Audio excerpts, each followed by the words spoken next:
Today, I'm interviewing a very special guest, James Davis. James. Hello. Hello. James is a Cape Cod resident for, a large majority of your life? You've been here My whole life. Your whole life, which is 25 years? 25 years. And James has been in I feel like you've been in 6 bands. James has been Troubadour Davis, which is his solo project. Yeah. You were in Wolfblanket. Yeah. You were in Keep Well / Empty Houses. Do you know all the bands that you've been in? My high school band was called Roosevelt's Ghost, and that's that was my introduction into music. Okay. With Ethan, who I'm still great friends with, and Danny, who is my god brother. His mom is my godmom, so we would go to Danny's every Sunday and try to learn how to play music and stuff, and that was for a couple years. The duration of high school. So that's pretty much it. Well, I did some rap stuff that yes, is I was gonna ask you about that. Okay, let's talk about your rap project. Yeah. What was that? Ever since I was a kid, I don't know if you remember, but there was this radio station called I think it's still around. It's 94.5. Yep. Yeah. I grew up on that. Yeah. I grew up on my older sister, who's 3 years older than me. She turned me on to rap and stuff. So I don't know. I just always had a love for rap, and I hear it in the music too. I mean, especially on that. There was that album that we'll talk about on here. The album Feeling Sounds. Yeah. I can hear that influence on those songs. Yeah, that was I was just really inspired by the underground scene. I'm a big MF Doom fan. I love MF Doom's the best. He's one of my favorite artists, hands down. I love MF Doom. I like A$AP Rock.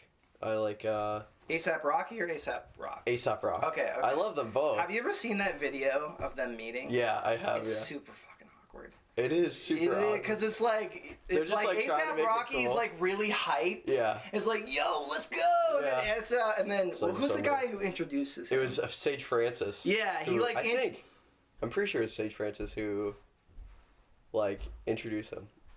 I think it's not to be crass, but I think he's albino, I think, right? Yeah. So name another albino. Yeah, and he's he walks in and it's a 20-second video. He's A$AP Rocky's yo, what the fuck is up with this? And then A$AP Rock just kind of comes in. He's hey. And that's it. That's the video. And then Sage Francis is this is legendary right here. This is great. Legendary. Even though it just was so anticlimactic. I know. I think there's only so many names out there. Do you listen to much Rhymesayers stuff? Yeah, Rhymesayers that's atmosphere really, and atmosphere, Slug and Idea before he rest in peace and stuff. But. Yeah. Did you check out any of that Definitive Jux stuff? Yeah, LP is one of my favorite musicians of all time. Really? The guy who made Def Jux. Yep. Definitive Jux. He's doing Run of the Jewels now. Yep. Which is one of my favorite projects. Yep. I got into him because of Cannibal Ox. That was actually my first intro. I remember listening to Cannibal Ox and be this is the most legendary thing ever. And that song Pigeon, I still listen to this day. It's the fucking intro is the coolest thing ever. It's so noisy and it's different. It's so different. It sounds unlike anything else. Yeah. It's crazy though, because I'm friends with oh jeez, I can't remember his name. One of the two main people in Cannibal Ox, and he's just really? Yeah, dude, but he's just he's so a dude now. Yeah. He posts a status, it gets 10 likes or something. He's not prolific It's very weird, right? And I've known a couple people like that. There's people who I think are legendary in the music scene, but then they'll do a social media status or something like that, and they'll only get 5 or 6 likes. I'm how the fuck? Why are you so I don't know. I guess music is pretty finicky like that. Yeah. Yeah. Yeah, I mean it's hard to make. It's honestly really hard to make a career out of it. It is. Well, and I think a lot of it has to do with relevancy, right? You have to. I was thinking about it the other day, just how it is to be a pop star. You have to constantly be on your game. Think about a good example, Taylor Swift, right? She just released a new album. Yeah. And I mean, like, the amount of music she's released and the career moves she has to make, insane. like, yeah, and it's like, to be honest, like you and me both do music, so I think we know just that feeling of, like, just trying to do music, because here's the thing about music, it's never really about the music, right? Mm-hmm. It's always about selling something. There's a song from the Byrds called "So You Want to Be a Rock and Roll Star," and one of the lines is like, "You become popular to sell the plasticware," and that's kind of what the music industry is all about. It's not really about the music; it's about just like selling something else. Yeah, so, I mean, like, even like in like when it comes to Taylor Swift, like her whole family, I think a lot of the time it comes from a place of just having like a great supportive team as well. Yeah, because like you gotta have the right people next around you. Exactly, like that album she just released, like I think has like 3 or 4 other writers and stuff. Yeah, Bon Iver's on it. Yeah, and, like who the heck else was on it? There was another folk person that's like super big. Let me look that up real quick, because I remember that was like the whole thing about it. Yeah, was like the fact that it was like her folk album or whatever. I didn't check it out yet. I haven't listened to it either. I mean, liked 1989, and that's really the last album I've checked out from Taylor, to be honest. I'm not like a super fan. Yeah, me neither. What the fuck else was on it? I'm trying to find whatever. I'm not gonna look it up. This isn't about Taylor Swift. It's about you. But yeah, no, you're right. It's about your team. It's about who you're around you. I mean, and like another example, like Kanye West, right? Like he's like considered like the greatest artist of all time. Like imagine like having, and he wants that though. That's totally. Big. And the thing is, like, I could never be that kind of person. Like, I would never want that. And especially just like all that media attention on you all the time. Like, I would go insane. I would too. Totally. I would do it too. Like, yeah, like I don't even want to live. Like we're talking about living in New York or LA. Like I would never want to live there. No. I would never want to. Well, see, here's the funny thing, right? You say that now. Yeah. But then you get to that point where you do get big. I feel like you say that now, but then you get to that point and then you like change your mind. I mean, maybe people change. Totally. Yeah. People change. I mean, that's perspectives totally, change. Yeah, that's totally fine to like change your mind as you go. Yeah. Like, but like, yeah, I don't know. I couldn't live in New York or LA either, but who knows? Maybe you'll change your mind at some point or whatever. Like my goal with music, or just my goal in life really, is just like to live comfortably. Yeah. To like have a modest amount of wealth that I can be comfortable with, that I can like start a family with. Like, dude, that's like a completely fine goal to have. That's like a reasonable goal. Yeah, like that's all I really want. That's what the American dream is, I think. Exactly. Just like living comfortably. I mean, and it's kind of funny how that's well, now we're going on a political bent, but like just like how unreasonable that is nowadays, or like how people just don't think that's like a realistic thing, even though that's like a basic thing to like ask for. Totally. I'm to get political, but like man, it's just like it's hard to not think about it. Like when you talk about like what you want to do with your life, and it's just like how much money you want to make and stuff. Like yeah. I don't know. Anyway, okay, so let's start with you. I guess I did give a little intro to you, but like to anybody who doesn't really know you super well, how would you introduce yourself? How would you describe yourself? Like in my current state, or just like my life, like just life music in general. Just a person trying to figure it out, I think. Okay. Yeah. That's a good tagline. I'm going to put that as the clickbait, just a person trying to figure it out. I think, yeah. Okay. But you're a musician. Yeah, musician. You do YouTube stuff. A creative type, I'd say. Oh, you're one of those, you're such a professional creative type. Yeah, creative. It helps me immensely to just like. And you've done creative stuff for like all your life, presumably. Yeah, pretty much. Like, I was like the kid that never really got picked on like the football team and stuff like that. So like, you were just in last. Yes, but like when I was like in art class, like kids be looking at my stuff like, oh damn, that's kind of cool. Damn. And like I don't know, it was validating. So like, music or just being creative in general has always just been like a big part of my identity and like how I validate myself. So let's talk about those early years. You grew up where? I grew up in Dennis, Massachusetts, on Cape. Okay. On a on a street called Setucket, which we were talking about earlier. Yeah, I grew up with my folks and my older sister. My younger sister came along later in life, but grew up pretty poor. We kind of struggled. Wasn't the healthiest environment. But I guess that kind of shaped me into the person I am today. So, yeah, like I grew up in a kind of hectic world. Yeah, I was kind of raised by wolves a little bit. Dang. Would you say you had a Wolfblanket per se? Yeah. Dang. Yeah, wow. I did have a Wolfblanket. Yeah. Tangent. In one song with that band. There you go. One whole song. There you go. So you grew up pretty poor, pretty hectic lifestyle.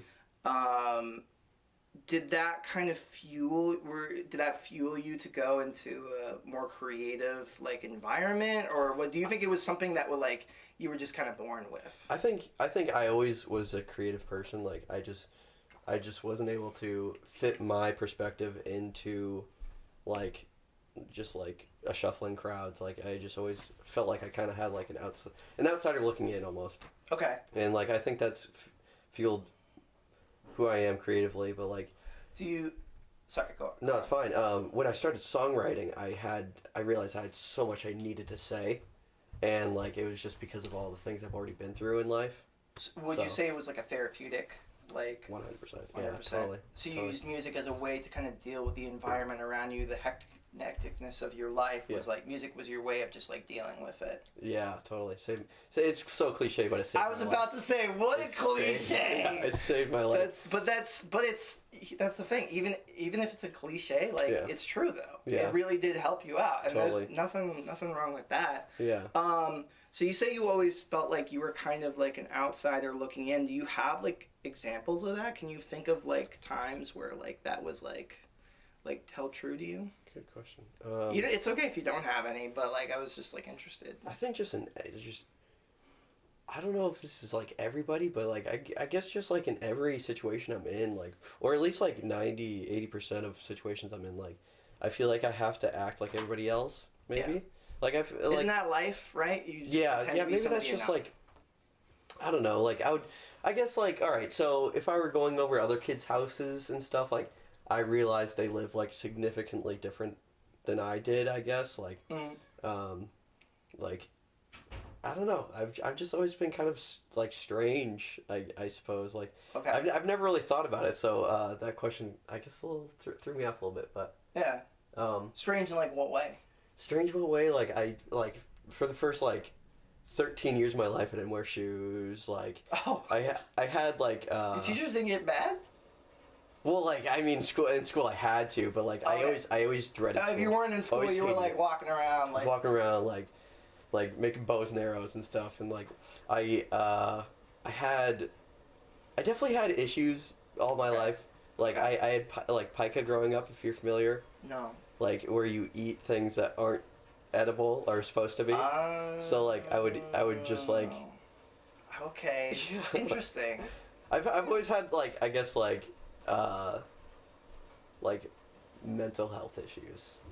I think a lot of us do. Yeah, I was especially. Yeah. It manifests itself in different ways, and once again, not to get super political or anything, but we live in a society that stigmatizes mental health, and none of us really know how to deal with it, and so music is one way. Yeah. It's for us to deal with it because it's our way of expressing ourselves, and that whole bullshit or whatever, yada yada yada. But music was just your way of dealing with it, and just you always felt like a strange kid. When did you first start doing music? The first time I ever really started doing music, I was I think I was in second grade or something, and I there was this freaking play, and Do you remember the play? It was about fruits and vegetables in a garden or something like that. Isn't that every second grade play? Pretty much. Yeah. But I remember we all tried out for the solo, and I got the solo, and it was just I was wow, I'm good at something.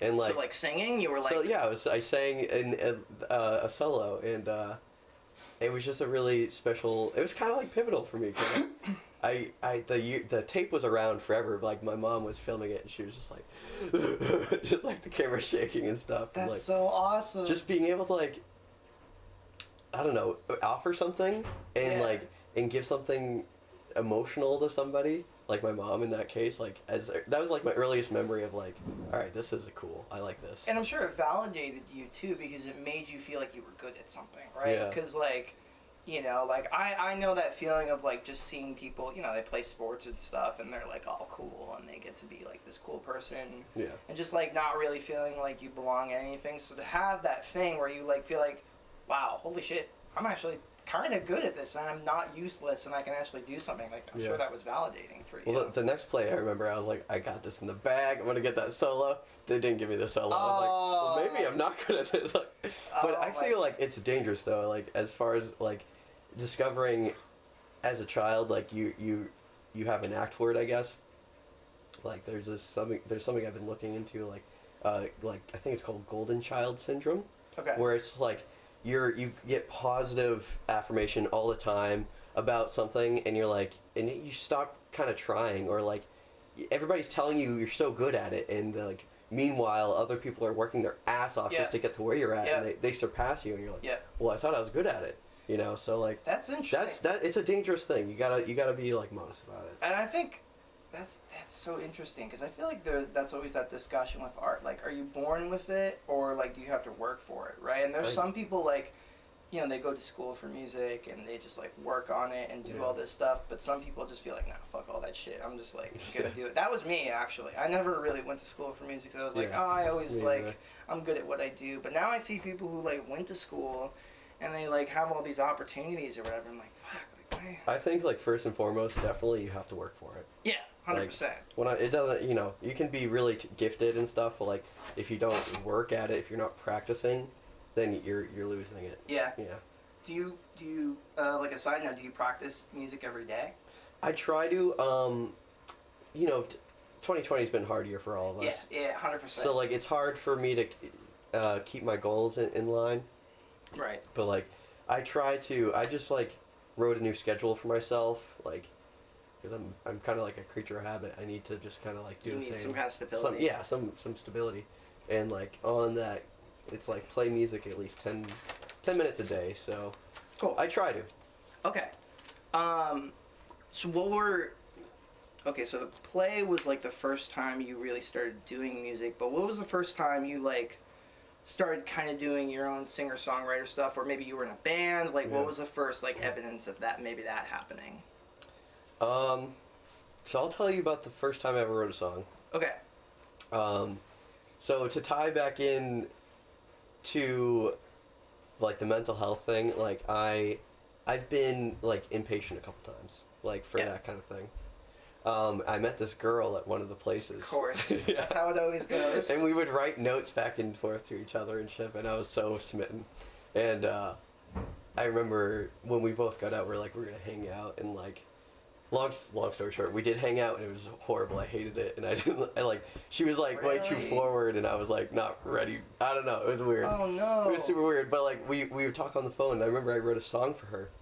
My little sister got a ukulele that she played like once, and like I picked it up and I didn't put it down. I loved the ukulele. To this day, I love playing the ukulele. You seem like a very ukulele guy. Yeah. I loved the ukulele. I played it all the time. I wrote a song for her on the ukulele, and I played it for her over the phone, and that was the first time I wrote a song. Dude, it was for a lady. Do you remember how it went? Do you remember anything like about something like 1,000 miles away? I don't know. She was like super far away. Wow, that was the only. What is such a cliche like way? You're like 1,000 miles away, and I want you, girl. I want you. I want to be on top of you. The next line was like, something about being with her, and then I'll be okay. It was like, wow, real songwriter type. Real song. So I started off the gate. Okay. With the good shit. Dang, oh damn. But no, like, yeah, I think that was the first time I ever wrote a song. But I started getting more introspective about it, and it helped me just work through things that were weighing heavy on my mind. And okay. So that was cool. That was more like sophomore year. I went to DY. Okay. Dennis Yarmouth, Okay. And then I met Danny Brogan, and well, I've known Danny my whole life, but we like started hanging out like more regularly.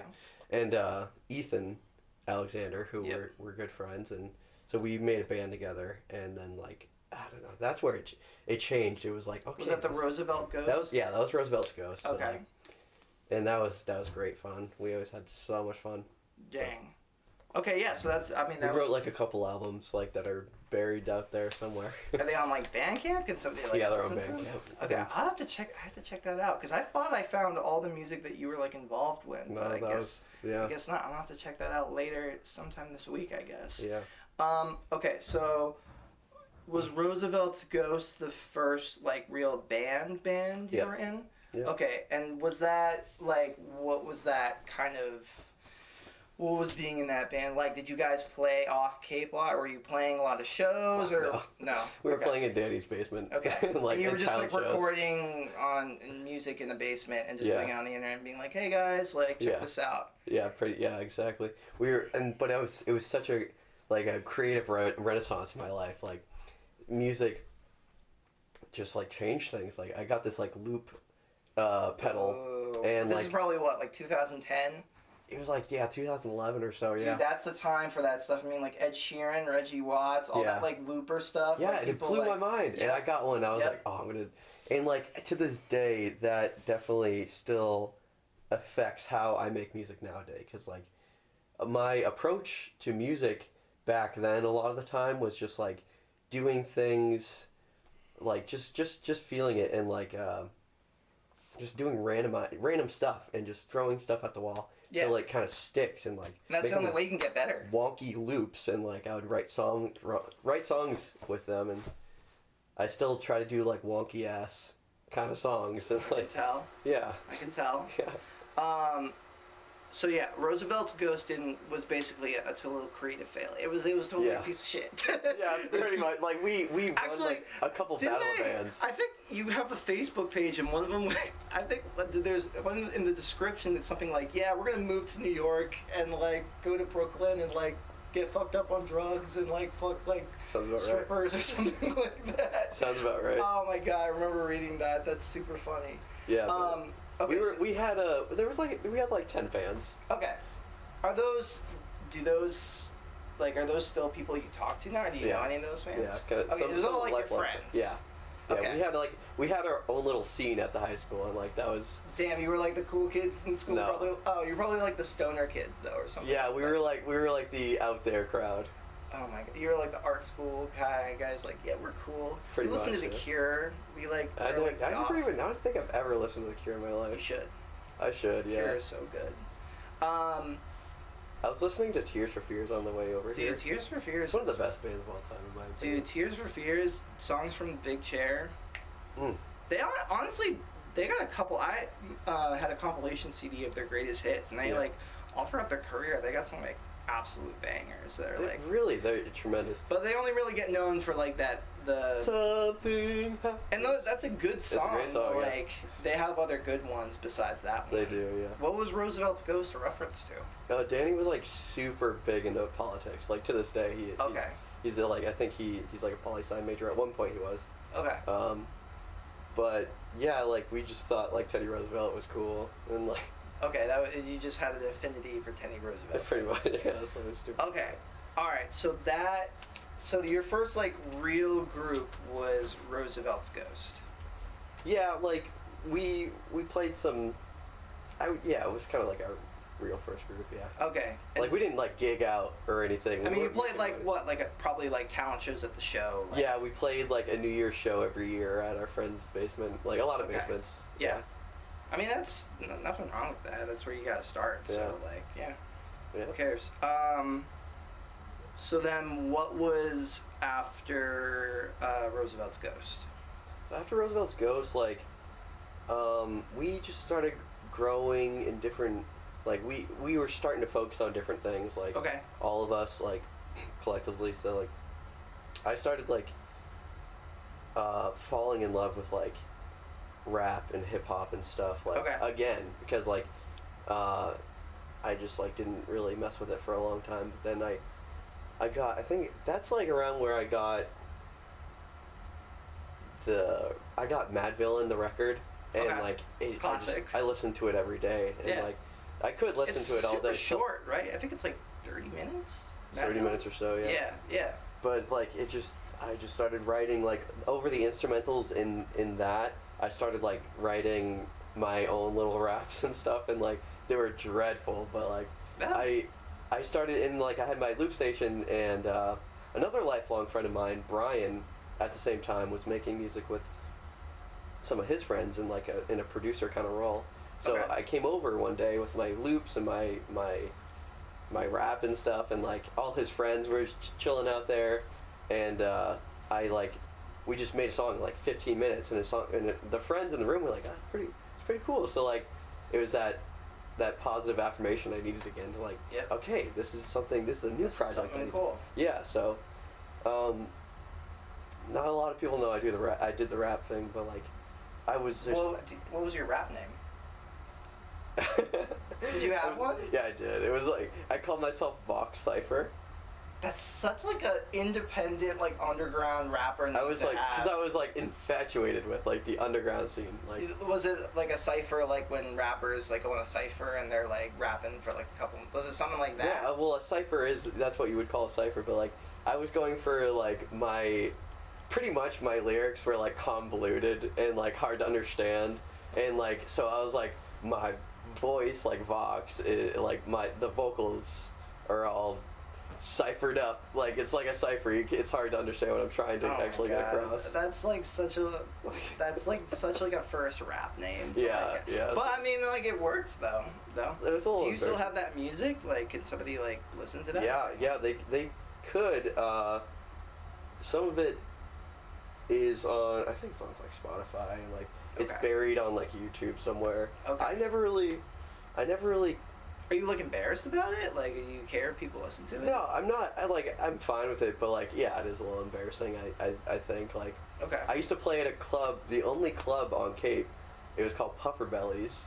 Oh, I remember you talking about Puffer Yeah, I went to Bellies. Puffer, and it was a shithole. It was disgusting. I mean, every club kind of is in some way. So but I like through the Vox Cypher thing. I went to other clubs that were much nicer in like Providence area, whatever else. Yeah. And like, but like, I played Puffer Bellies a couple times, and like, God, I stuck out like a sore thumb, and the place just smelled like piss, and like, I mean, especially. I was having the best time of my life. I feel like, well, if you're presumably doing rap stuff on Cape.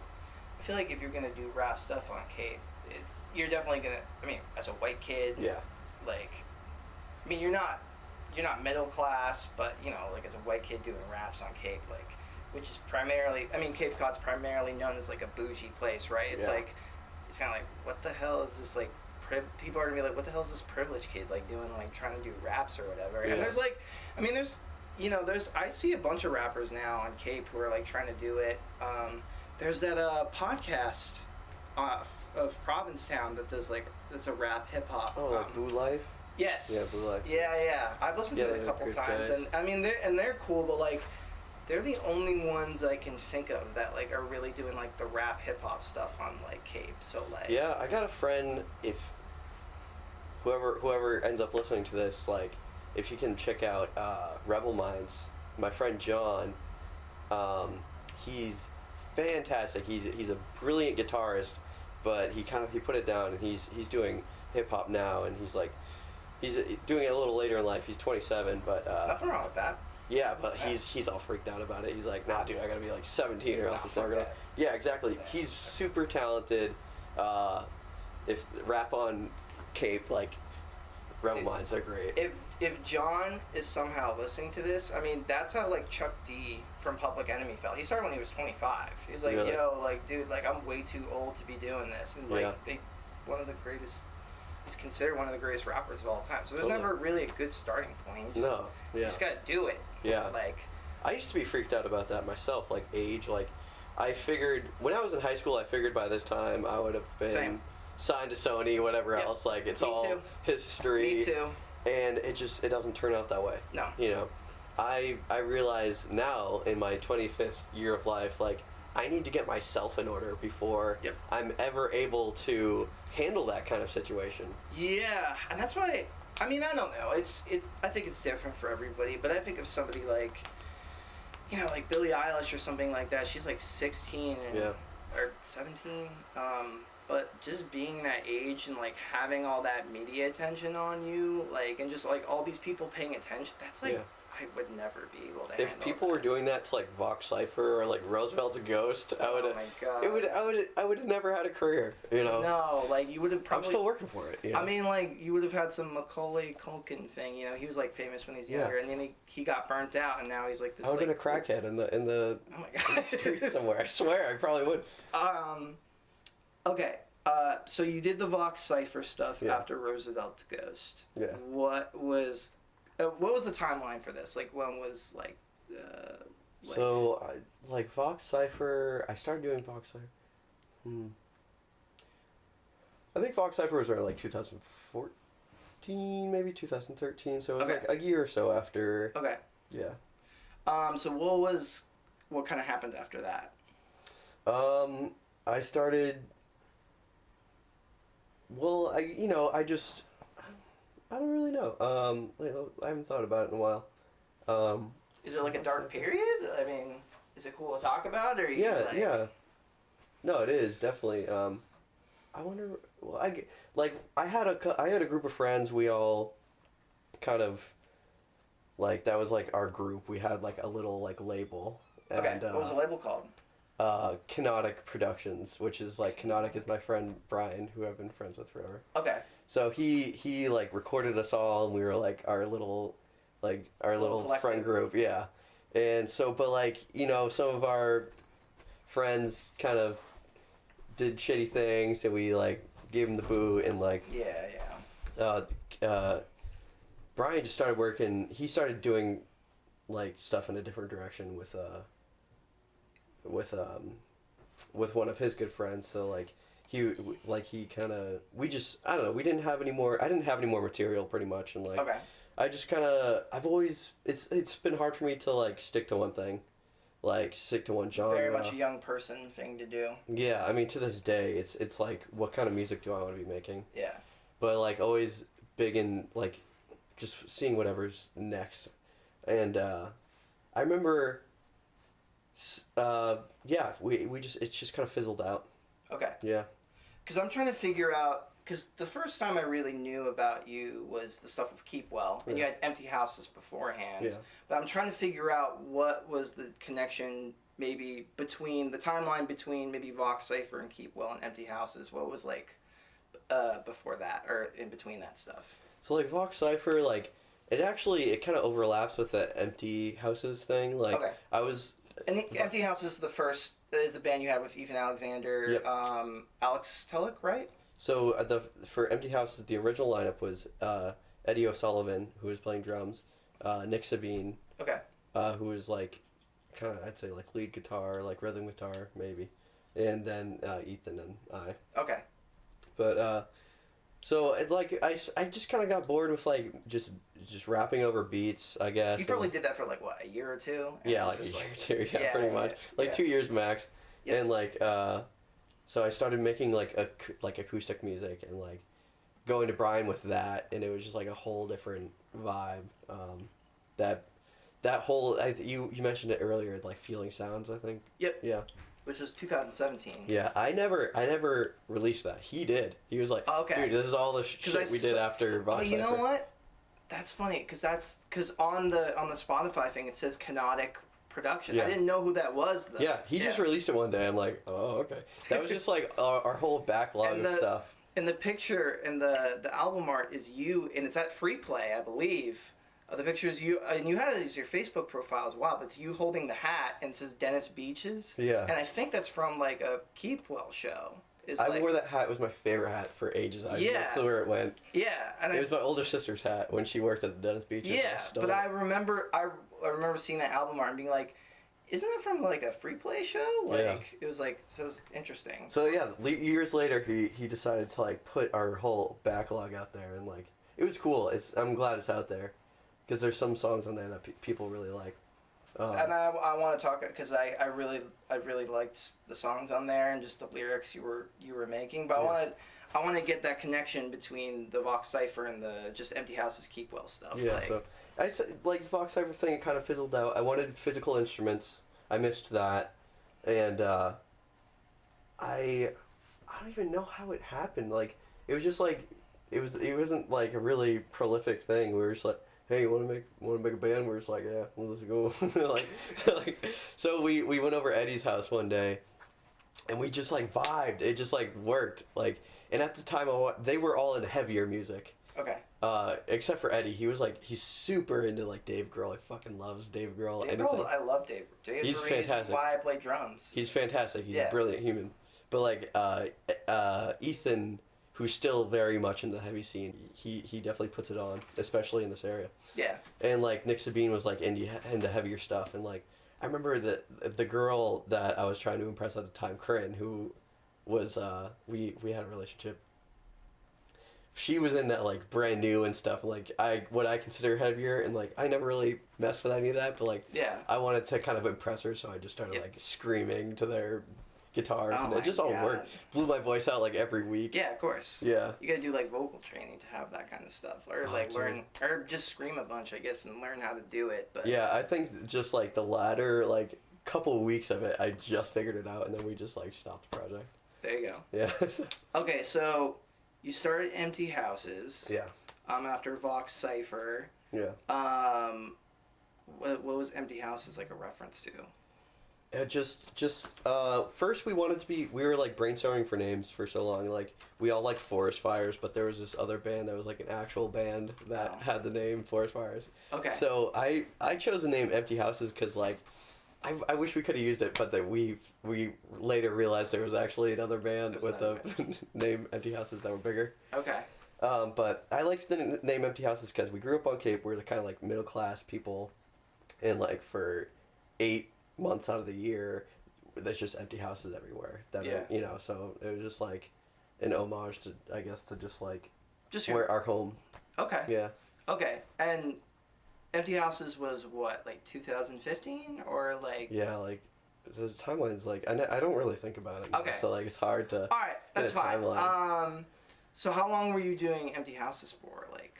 Well, we did from front to back because, like, essentially Keep Well was Empty Houses. We just changed the name because we changed the lineup of people. Yeah.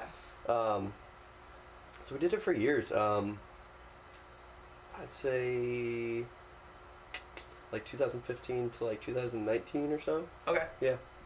Okay. And, I mean, obviously the lineup kind of changed a bunch of times. Like, the lineup I really knew, or the last time I saw was you, Ethan, Alex Tulloch, and then John Birchfield. I mean, I don't know. Is Keep Well even still a thing? Like, what was like? Like, I don't know. We just kind of like phased out. I don't know. It's like I guess it's not really because I'm not very good when it comes to like playing as a team. I'd say like that's a defect of mine. So like. It was hard. It was hard for me to like get to band practice and like. Yeah. I guess like towards the end like they wanted to make more heavier stuff. Yeah. And so like they moved on creatively and like I did too. Yeah. But like, yeah, it was never like really official. But like the last show that we were going to play got canceled and we just like never really talked about it since. Was that the? Was it Puzzle Factory? Yeah, it's supposed to be a Puzzle Factory. Oh. Yeah. Okay. All right. Interesting. That's a bummer. But like at the same time, I kind of realized like I didn't want to be doing that kind of music anymore, and like I was trying to like. I don't know. I wasn't happy. We just weren't happy. It's funny because I've talked about this with a couple other people who also loved Keep Well as well, and I think a lot of us wanted to see Keep Well going, but I think. I always saw you kind of doing more folk stuff, and I was like, "Oh, this is kind of the direction he wants to go in." Yeah, that's like and I was definitely bummed out, but like I understood. Like I was like, I missed the energy of it. Like definitely, it was all wild and stuff. But I mean, Live 16. I still listen to that song at least like once a week. Like I love Live 16. I don't even know where that came from. Like when I wrote that song, I had like the first couple lines written out like from months previous. Yeah. And essentially every Keep Well song I'm not a good team player. I'll like reiterate that. Like we were like going to the boys. How we recorded stuff is like they would record the instrumental and I would write over it. So it was the night before the practice we were supposed to like actually have the song Lip 16 and I was staying up all night writing it and it's just like it just poured out of me. And like to this day I think that's like one of my better songs ever written. And then I mean the other one I really love too is Oda Banga. Yeah. Like, and I remember talking about it with you one other time and you were telling me that song was pretty rushed trying to make it. It was rushed. It was a rough time, honestly. And it's weird. We weren't getting along at the time. Like we wouldn't sit in the same room together. It's weird because I don't hear that in the song at all. Like I think that's definitively probably. I mean, if I were to make a ranking of Keep Well songs, I think that song's kind of up there. That's wild. I hate that song. I never listened. Really? To it. Yeah. Why? It was a horrible time in the Keep Well. Like we were like not friends at the time, pretty much. Okay. Just like trying to trudge along and like I don't know. I don't think they necessarily liked the direction I went with the song because like I had the whole creative input when it came to like the words, like what was being spoken over the. But that's why I liked it though. I liked the lyrical stuff. I liked the approach that you took to it because like I think normally with the post-hardcore kind of math rocky stuff that I think takes place in those kinds of scenes, like Oda Banga was definitely like an examination of American racism and just like I mean I was thinking about it the other day, that song is especially relevant even now. Which is horrible. Yeah, it's horrible, but it's so relevant now. I was thinking about it, and like that's why I really liked that you took that direction with it because it was like this song that was like, I feel like most post-hardcore math rock bands don't sing about that kind of stuff. It's always like some really abstract, like typical rock and roll. She left me. Yeah, it's always like, oh, some girl doesn't like me, or like.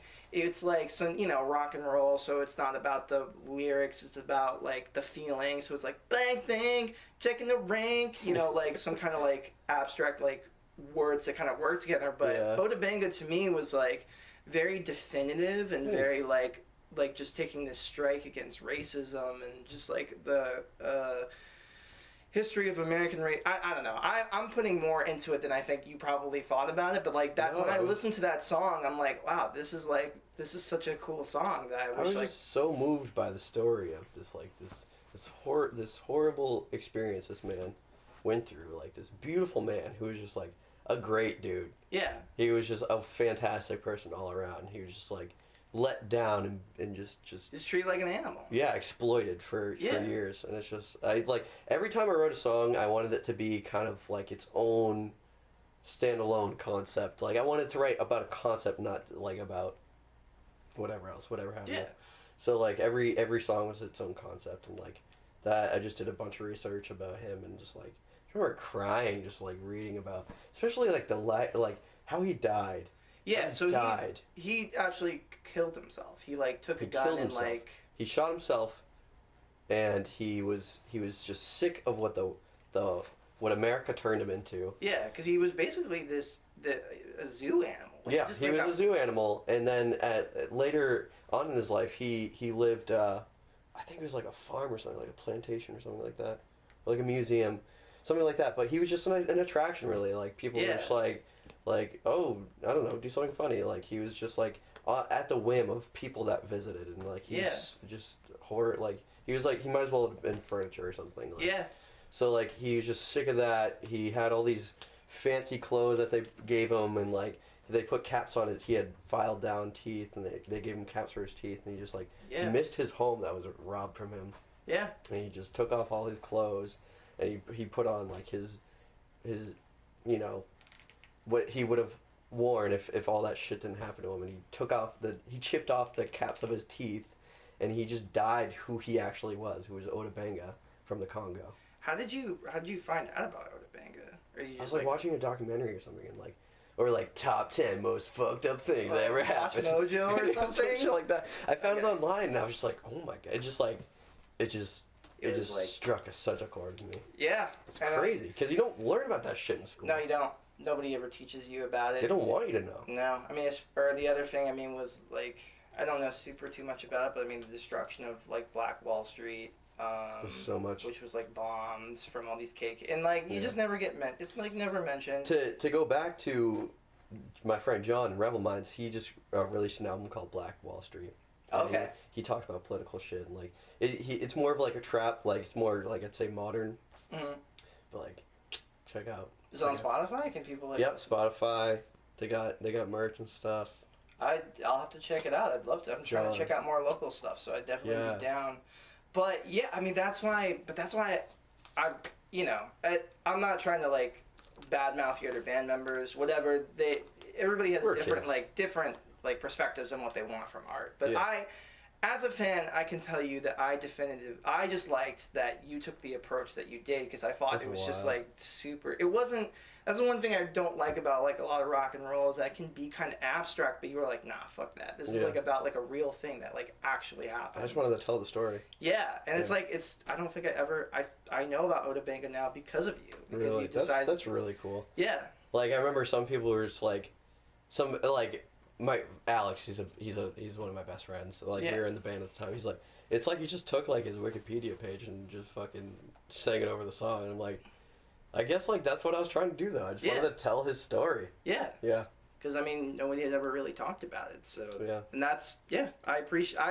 I'll let you know that I appreciate that you did. That's really cool. I didn't know anybody else. I thought it was just like I loved it. Was a blip. I loved it. Cool. Along with Lipstick Stain. Yeah. But no other songs you did. Dude, fuck those other songs. songs. Yeah, it was hard. Like at first it made sense, and then I didn't like throwing out my voice all the time, and I tried to do like other shit that didn't really stick, and we just grew apart musically, and that's okay because we're still all really good friends. Yeah, and that's the only thing that really matters. Yeah. I'm happy for like Court Date and shit. Like they're doing good. They're doing awesome shit. It sounds awesome. I listened to the demo.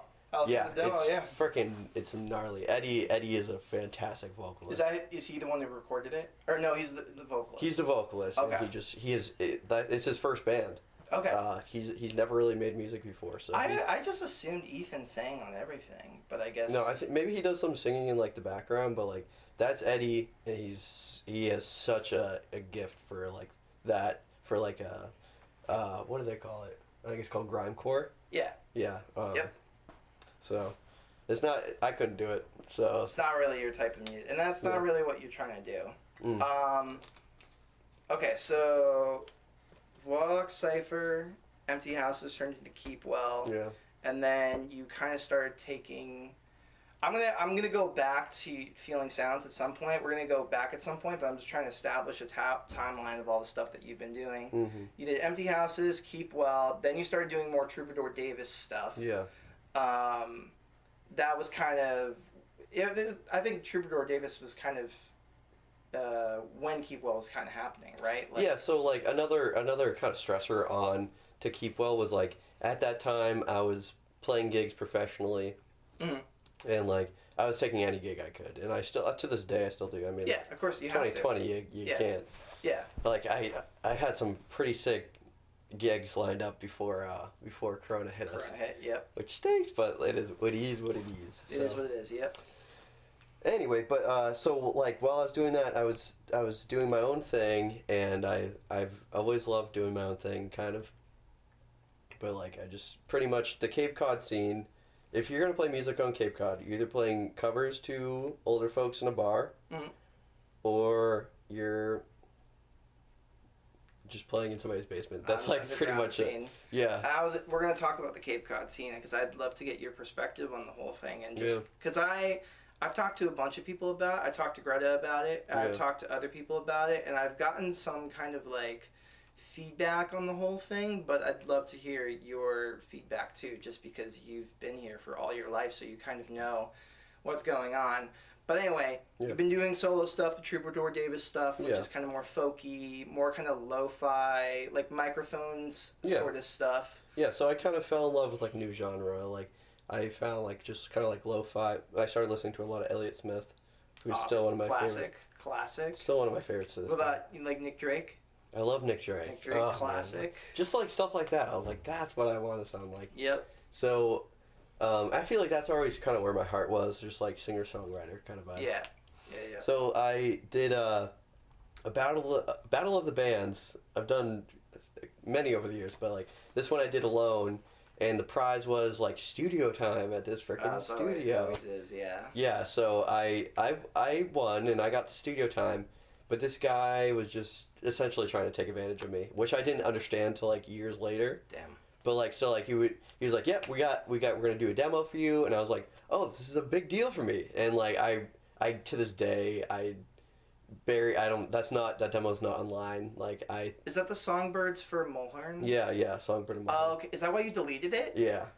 I really liked that. But No, it was I was gonna ask you why you deleted it. Because he was just trying to make a buck from me, man. Like he was like always telling me about how he's like late on his rent and this and that, and like he's like, yeah. So I wanted to get you. My plan was to like get people in the door so they can start, give me the money with that. When they come back, you get the next album and the next album, and we got a good thing going. And like I didn't want that. He was just trying to make money. I was like, dude, no, I earned this demo. And so he just rushed it through, and his his software or his like computer was like crashing all the time. That's why it was kind of a nightmare. That's why honestly it's just better to record things yourself and just do it yourself and like. So that's like kind of what I'm trying to do now. Yeah, like that's what I always recommend to people, like, because there's always those contests where it's like, oh, you can get studio time. It's like, bro, I can literally get an audio interface and a Mac, or like you don't even have to use a Mac because everybody really uses you could just use just a like laptop. As long as you have a laptop, Audacity, like that's literally it. It's better just to record yourself than to have somebody else. Crystal Castles, I'm not the biggest fan by any means, but I found out recently they have like a very a charted album. Like it did well on some fucking chart. But they recorded the whole thing on GarageBand. Yeah. So it's like... Well, literally, that's how Joji, Little Peep, literally all these people, like, they just recorded on GarageBand and just put it out. And that's literally all you have to do. Like, really? Yeah, truly. Yeah. Okay. But, so that's the direction I'm moving in now. Like, do you... I don't want to start any shit. You don't have to mention if you don't want to. What was the name of the guy? Do you remember? Yeah. You don't have to mention it. No, like, I'm not spiteful. He still has... Tiger Water Productions, I think he calls it, and Katuit. Damn. Yeah, it's a big call out. Damn, there we go. But no, he does lessons, and like in a way I look up to the guy in a way because he's making music his full-time career at this point. Like he does lessons, he's doing as much studio time as he can, but like kind of tried to exploit me a little bit. Yeah, and that's so like we rushed through that whole demo, and like after that he was like, "What's next?" And I'm like, I don't know. I had stuff I wanted to do, but I didn't want it to be necessarily that because I wasn't jazzed about how it was turning out. Yeah. And I like the art for that was really beautiful because I think Ned did it, right? Ned Sontag. No, he did the I had T-shirts that he made. Okay. Ned's a great artist. But he did a bunch of punk stuff back in the 70s. Yeah. He did some like Bad Brain. He worked on Betty Boop. Like yeah. he's had like a good career. Yeah, it's like weird. He just like very just live on page. Yeah, exactly. But the person who did the album, who I want to bring up, his name's Stewart. His last name is, I can like try to look it up, but he's super talented. Stewart. Guy from Cape Cod. Is he an older guy? Nope, he's our age, and he rode his bike to like BK to like give me the hand drawn like thing. I commissioned him.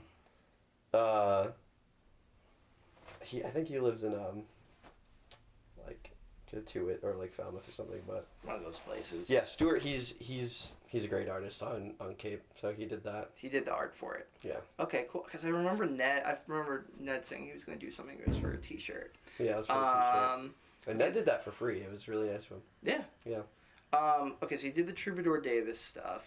Yeah. And then what did you do after Troubadour Davis? It was Wolfblanket? So Wolfblanket, yeah, that kind of like tied in.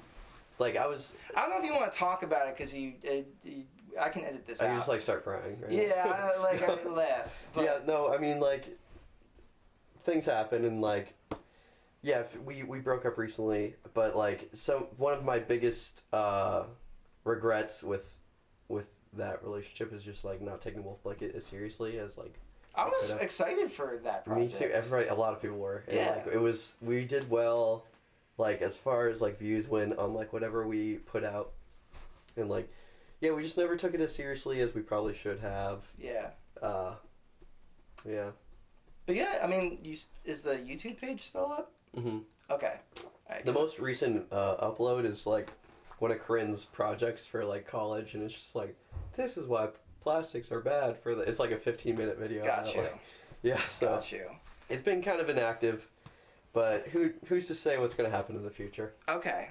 But yeah, like Wolfblanket was the kind of continuation of that kind of folksy sound, except you brought more female vocals in with Corinne. Yeah. And now, what's the state of? So I quit music. Okay. I didn't. This interview's over. No, I've been working on an album very passively for the last maybe year and a half.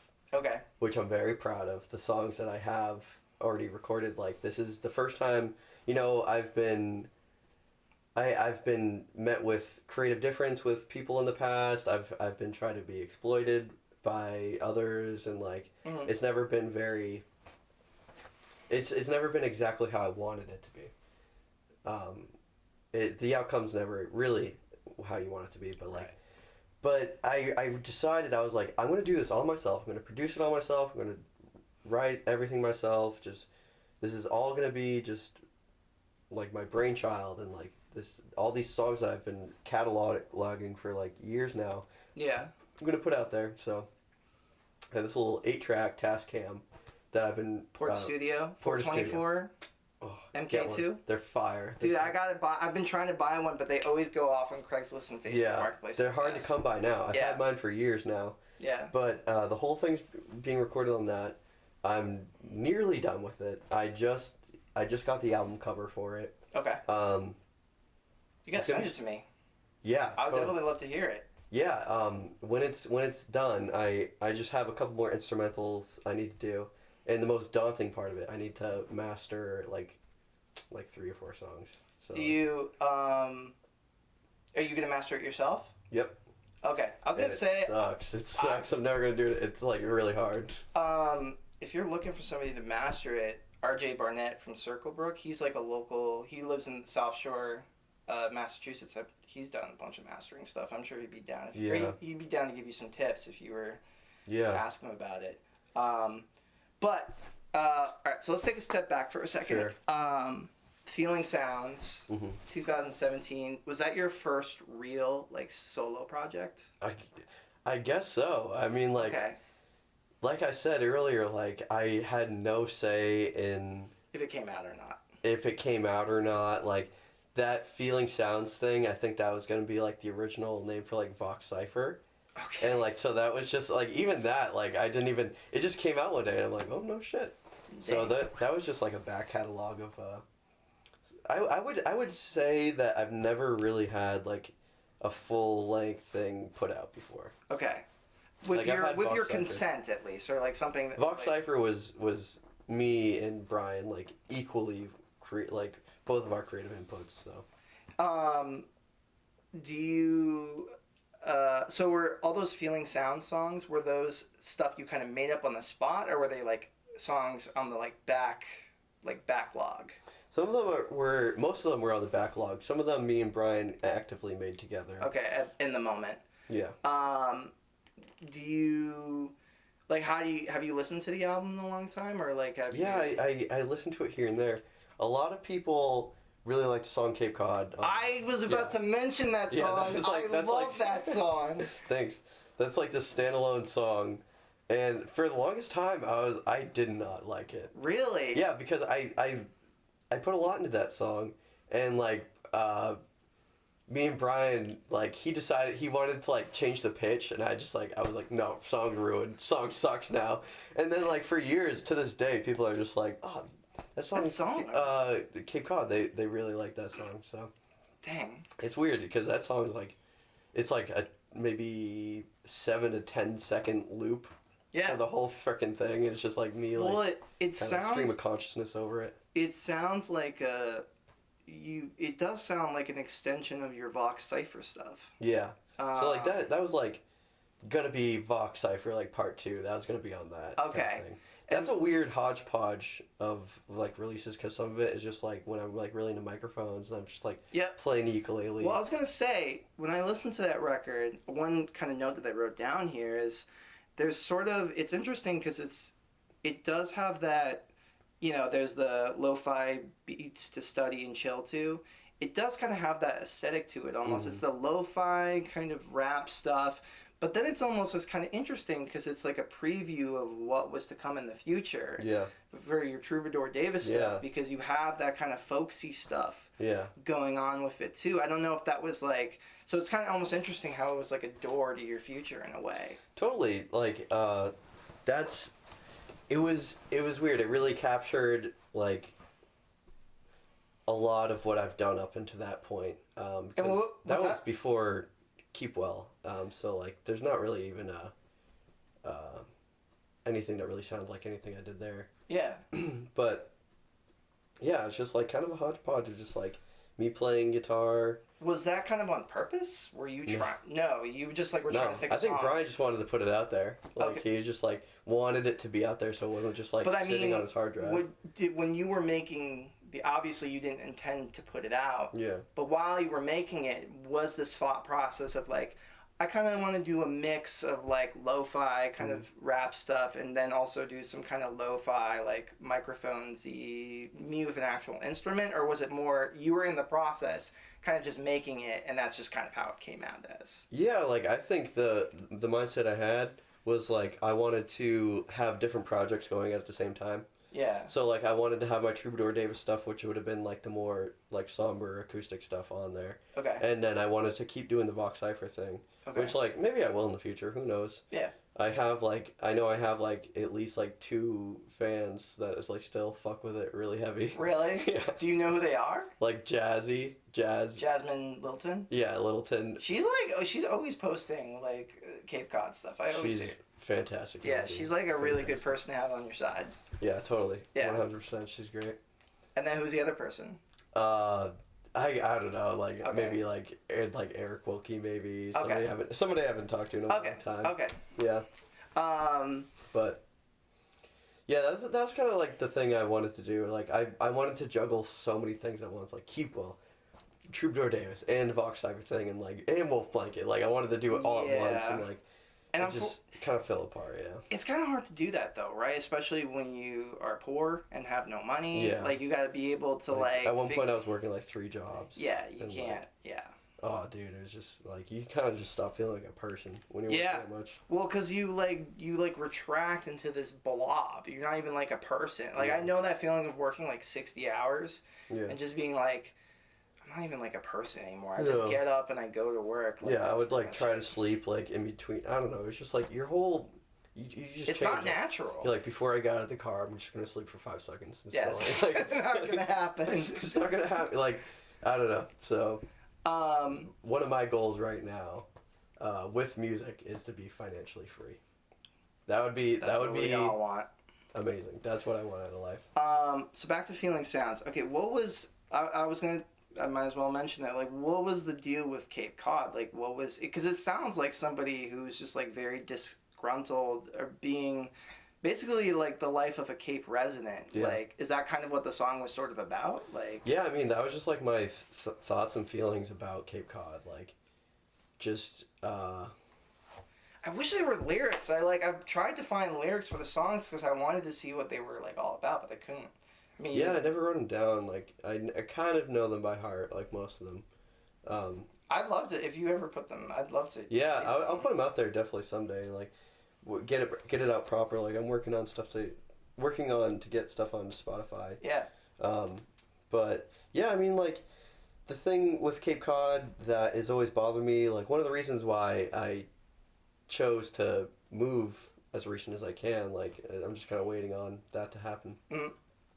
Was just like the stark difference of the classes. Yeah. Like so like I've lived in like the projects, which is like just the government kind of funded housing, whatever. and like right, a mile away you got mega mansions. Like it's just like, and it's weird. Living on top of each other. So it's like, I don't know. There's just such a disconnect with. I mean, I know it's way worse in other parts of the world. Right.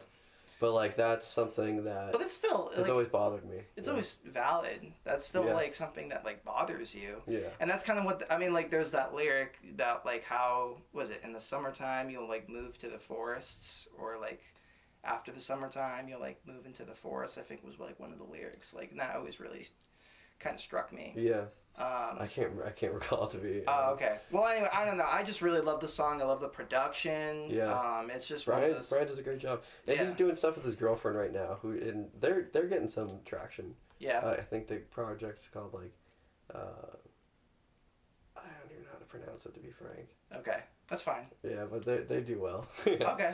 Yeah. Do you have like a favorite song from that record that you remember? Is it Cape Cod? Yeah, probably Cape Cod, or just like, I made one about like my nana, that's just like on like. Which song is that? Like Gitalele. I don't even know what it's called. Is that the My Lily one? Lily Flower, was that it? No. That was more so like a Vox Cypher thing. Oh, okay. But like, I'm trying to think. It must be confusing, but like yeah, I don't know. Like I wrote one about like the latter couple days, like the last couple days of like my nana, her life, and like before she passed, and like I just how visceral it all felt, and like I played music for her. She was like barely conscious at this time. She had cancer, and like I played music for her. I didn't like, realize these songs were that deep. Damn. Yeah. Holy shit. I guess so. I don't know. I played music for her on her deathbed, and like. It was just, and like my grandfather, who's always not been very good to my family, to my domestic family, he like kind of was hiding in like the other room, and like, I just wrote about it. I just wrote how visceral that felt. Yeah. Yeah. Do you have, I mean, you said you didn't really like Cape Cod when you didn't really like it, but like, is there one that maybe you're not? Besides that, or it can be Cape Cod. Like, is there one that you're not really a fan of, or really one that you're not super into? I mean, like, I've been kind of just like, I guess like apathetic about that whole thing. Like, I didn't really care, because like some of it I didn't even think was gonna see the light of day, and so when it did, I was just hustling, working at the time. Yeah. Like, okay, cool. I mean, have you ever seen Money from that album, or like? I don't know. No, yeah. I've seen Money from. I mean, maybe Brian is pocketing it. I don't know. Yeah. Which is fine. I don't give a shit. Yeah. But I've definitely made money from doing this stuff, but just not that. Yeah. Do you remember how you recorded it? Was that also with a laptop and Audacity? He built a computer, and like he used FL Studios. So like he was primarily like recording like hip hop stuff, and like, so it was all kind of in his studio and kind of like done. Okay. Yeah. Cool. Except for like a lot of the instrumentals, like a lot of the time how that worked is like I would make something on my loop, and then he would turn it into a proper. Was it like was the looper like an RC20? Yeah. Like okay. Yeah, it was like one of those. Okay. Like one of those Boss ones. Okay. So that's pretty much how that worked. Like I would write something and then like kind of like beatbox over it so I can write the lyrics, and then I'd bring it to Brian, show him, and then he would, where the beatboxing was, he would put like 808s and stuff, and like dang. That's how that worked. When let's talk about the microphones influence on you. Yeah. When was the first time you remember listening to microphones? It was in like November of like 2016. Really? And I was like riding my longboard back from working my job, and to go back home, and like I remember the song Headless Horseman came on to this like playlist I was listening to, and I had to stop. I'm like, damn, like was it like a Pandora playlist? It was like Pandora or something like that, and it was like such a long time at that point since I like really resonated with something, like musically, and like it was at a time where I was like trying to find new music, so like, it just stuck with me. I'm like, this dude is freaking on another level.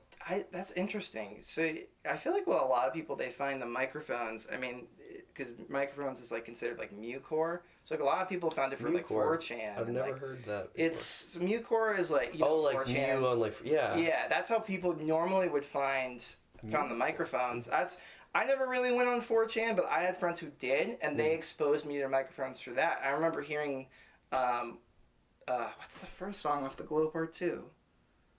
I couldn't call it. When the Wind Blows, or... That song, I remember hearing that for the first time and be like, whoa, holy shit, this is so fucking cool. And then it's like... I want Wind to Blow. I want Wind to Blow. And then there's a little break, and then it just goes... And it's like, he's like using a ruler why can't I talk right now? He uses a ruler in the song, and like Did you ever listen to the Song Exploder talking about the production of that song? No. There's a podcast. You should check it out. I think you would really. I don't listen to a lot of podcasts. Like I listen to one podcast. Check out Song Exploder. I feel like you would really like it. He talks about that song and the production of it because he used the Calvin Johnson K Studios, and he talks about that. He's like, I was just using a ruler. I was just overdubbing stuff. I'm like, that's so cool. Like that's the kind of thing I want to go for. Yeah. And that's what I'm kind of working for right now. But you had kind of listened to microphones. Yeah. And that was just like it. You were like, Spotify hooked. playlist. Yeah, I was hooked. Like I guess like there was like a whole little scene. There was also this guy like Kyle something who went by the name Little Wing. Okay. Or Little Wing. Is it a Cape guy? No. I think these guys were from like Washington. Oh yeah, Kyle. Is it Kyle Blue? Maybe it's Kyle Blue. All right. I can't recall now, but just like the whole scene that he was kind of in, like I fell in love with that. Sound. Just like that K Records kind of. K Records like lo-fi vibe happening, all that stuff. I love that stuff. I want to do that. Yeah. Dude, that's like the best kind of stuff. Are you a fan of Lil Peep? Not really, to be frank. I don't listen to a lot of it. So it's funny because I was never super into Little Peep, but the reason why I got into Little Peep was Genius did a video talking about a song OMFG, and I think that's the song where he samples Headless Horseman.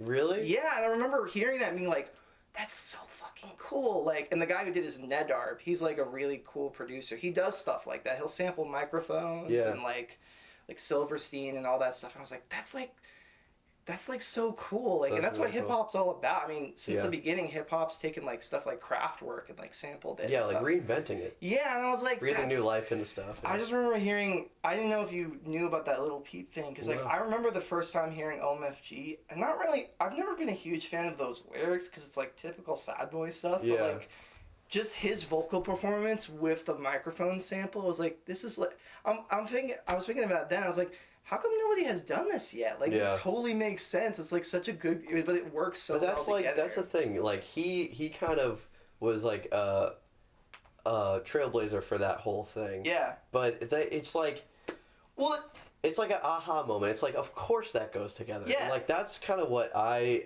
want to someday find with my own music. It's just like something that just works so well and is so obvious. Yeah. You know?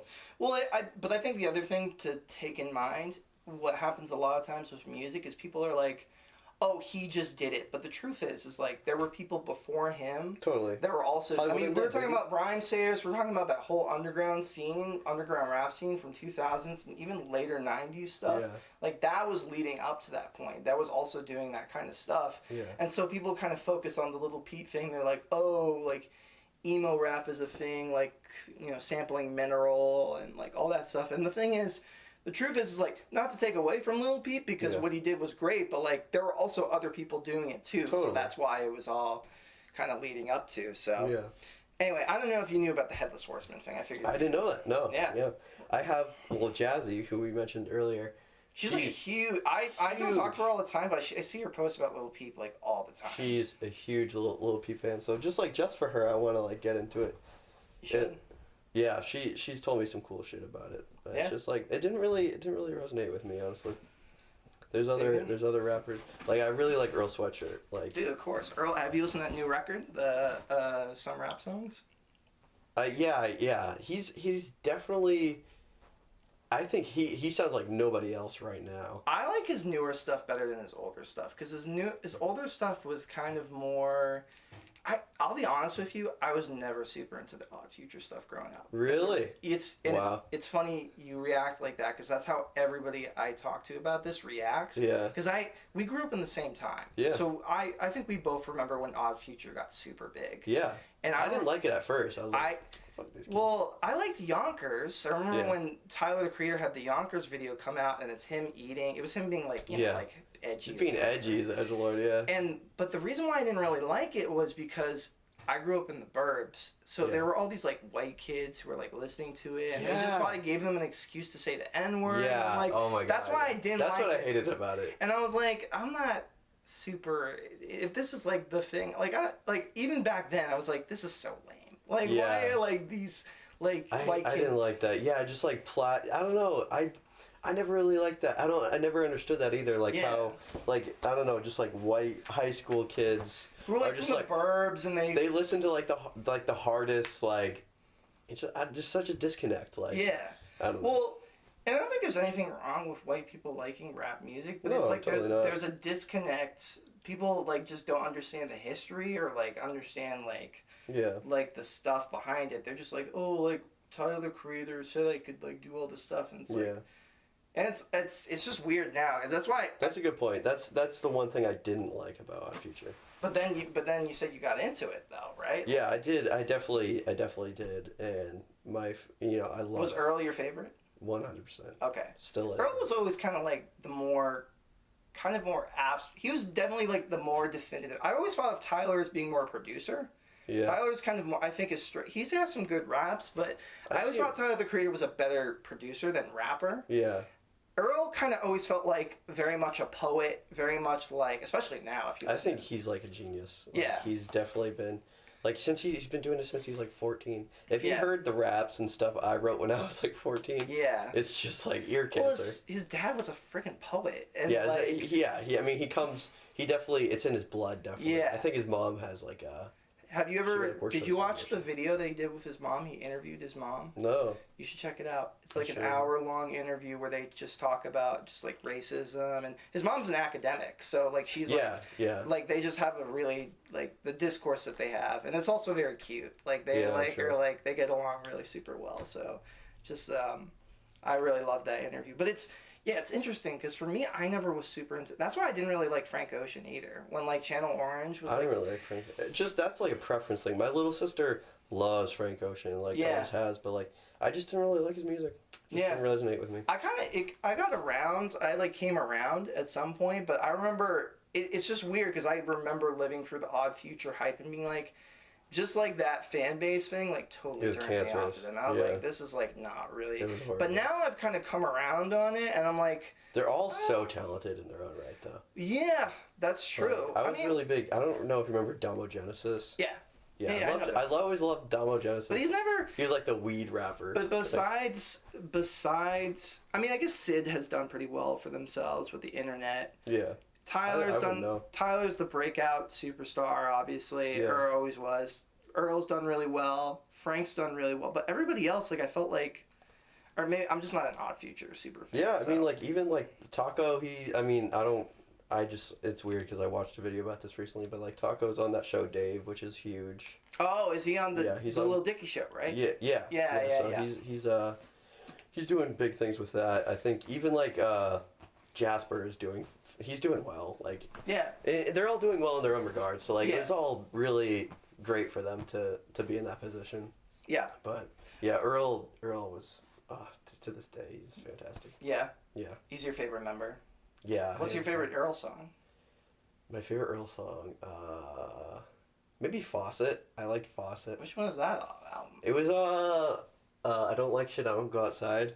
Okay. Yeah. It's been a long time since I really like that album. Did you ever like Solace, the Pink EP? Yeah. That one's cool, right? Yeah. He's just been so creative, like, the last couple of years. Like, I think a lot of people are replicating him now, like, online. But, like, his whole song, like, the way he writes a song now is just like this big kind of brash instrumental, and he just starts rapping out of nowhere. And it's just like it's almost like kind of a Lil Wayne thing too, because Lil Wayne has that thing where he put a bunch of mixtapes out in the 2000s, the No Ceilings mixtape, and basically his whole it's actually very punk. He was like, just put on whatever beat, I'll find a way to rap over it. I'm like, that's Lil Wayne's a fucking genius. Dude, move in silence like Jeep. Oh, he's like honestly like super underrated. He was kind of made a caricature, and like that's so unfair because he's a really genius guy. Dude, and it's like there was I feel like he's very self-aware of it too. Because what's that one line where he's like, somebody brought it up to me. He's like, I transformed to be small so I can be in her pocket. I'm like, what the fuck kind of line is? Yeah. And you don't think of it as a Lil Wayne line. No. But then you go back and look at his writings and look at his songs. I'm like, the stuff that it was almost very, it's almost very Lil B-ish too. Because Lil B was like that. I mean, I know he's kind of canceled now because of the whole like... Oh, is he canceled? It was like a year ago. I guess he sent a bunch of messages to like underage girls. Really? Like, I've actually communicated with Lil B. He's communicated with a lot of people. Yeah, he was very vocal on Instagram and stuff like that. What did you guys talk about? I can't even.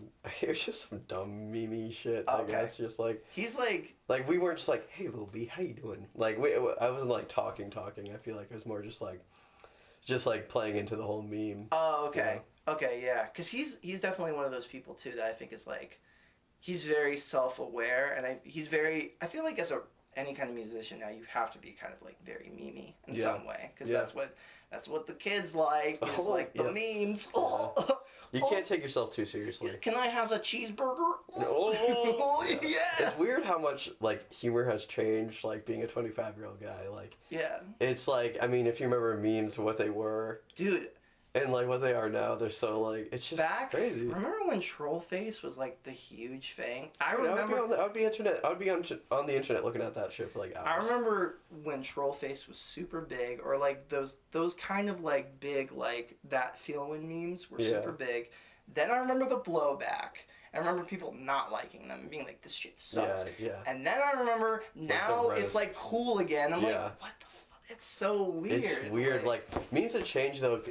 Like you remember like how fucking dumb they were like in 2016. They were so dumb. Yeah. It's like the frog on the unicycle. Yeah, that boy. That boy, and like it was just so funny at the time. But you look back and it's just like it's devoid of humor. I think it's funny because of the context. Because in that context, it was funny because all your friends liked it, and you're like, this is like funny. And like when Damn Daniel was like super big. I never liked Damn Daniel. I'm like, this is not really. I remember everybody laughing so hard about it. I'm just like, it's not really that funny. I don't know, but and things change. Like I mean, TikTok's huge right now. Yep. Like are you on TikTok at all? No comment. Yeah, well, I think there's a lot of shame for like older folks to use it and stuff, and like I think there's a lot of brilliant stuff on there. Honestly, like I think it's its own medium. You know, there's a lot of cool stuff on there, I think. You know, I won't shame older people for using it, because it's kind of like YouTube, I think. Like, it's like, at the end of the day, like, whatever, as long as it's funny and you're not, because, like, there was that thing where, like, there was the whole pedophilia thing, I think, connected with it. I think that's still kind of... I mean, there's so many young kids on there. But the thing is, though, like, I feel like that's for any platform, though, right? I mean, like, I don't think that's, like, any... Like, and I'm not saying it's not There's always going to be creeps. Yeah, there's always going to be creeps. Like, you shouldn't, like, throw the baby away with the bathwater. Like, and, I don't know. Like, with any platform ever, I think there's bad parts to TikTok. It's very much like Vine, where I watch a lot of TikTok compilations because I'm bored a lot of times. And a lot of the content is always stuff that's, like, it's very much... I remember the Vine days. I remember with Vine, it was always...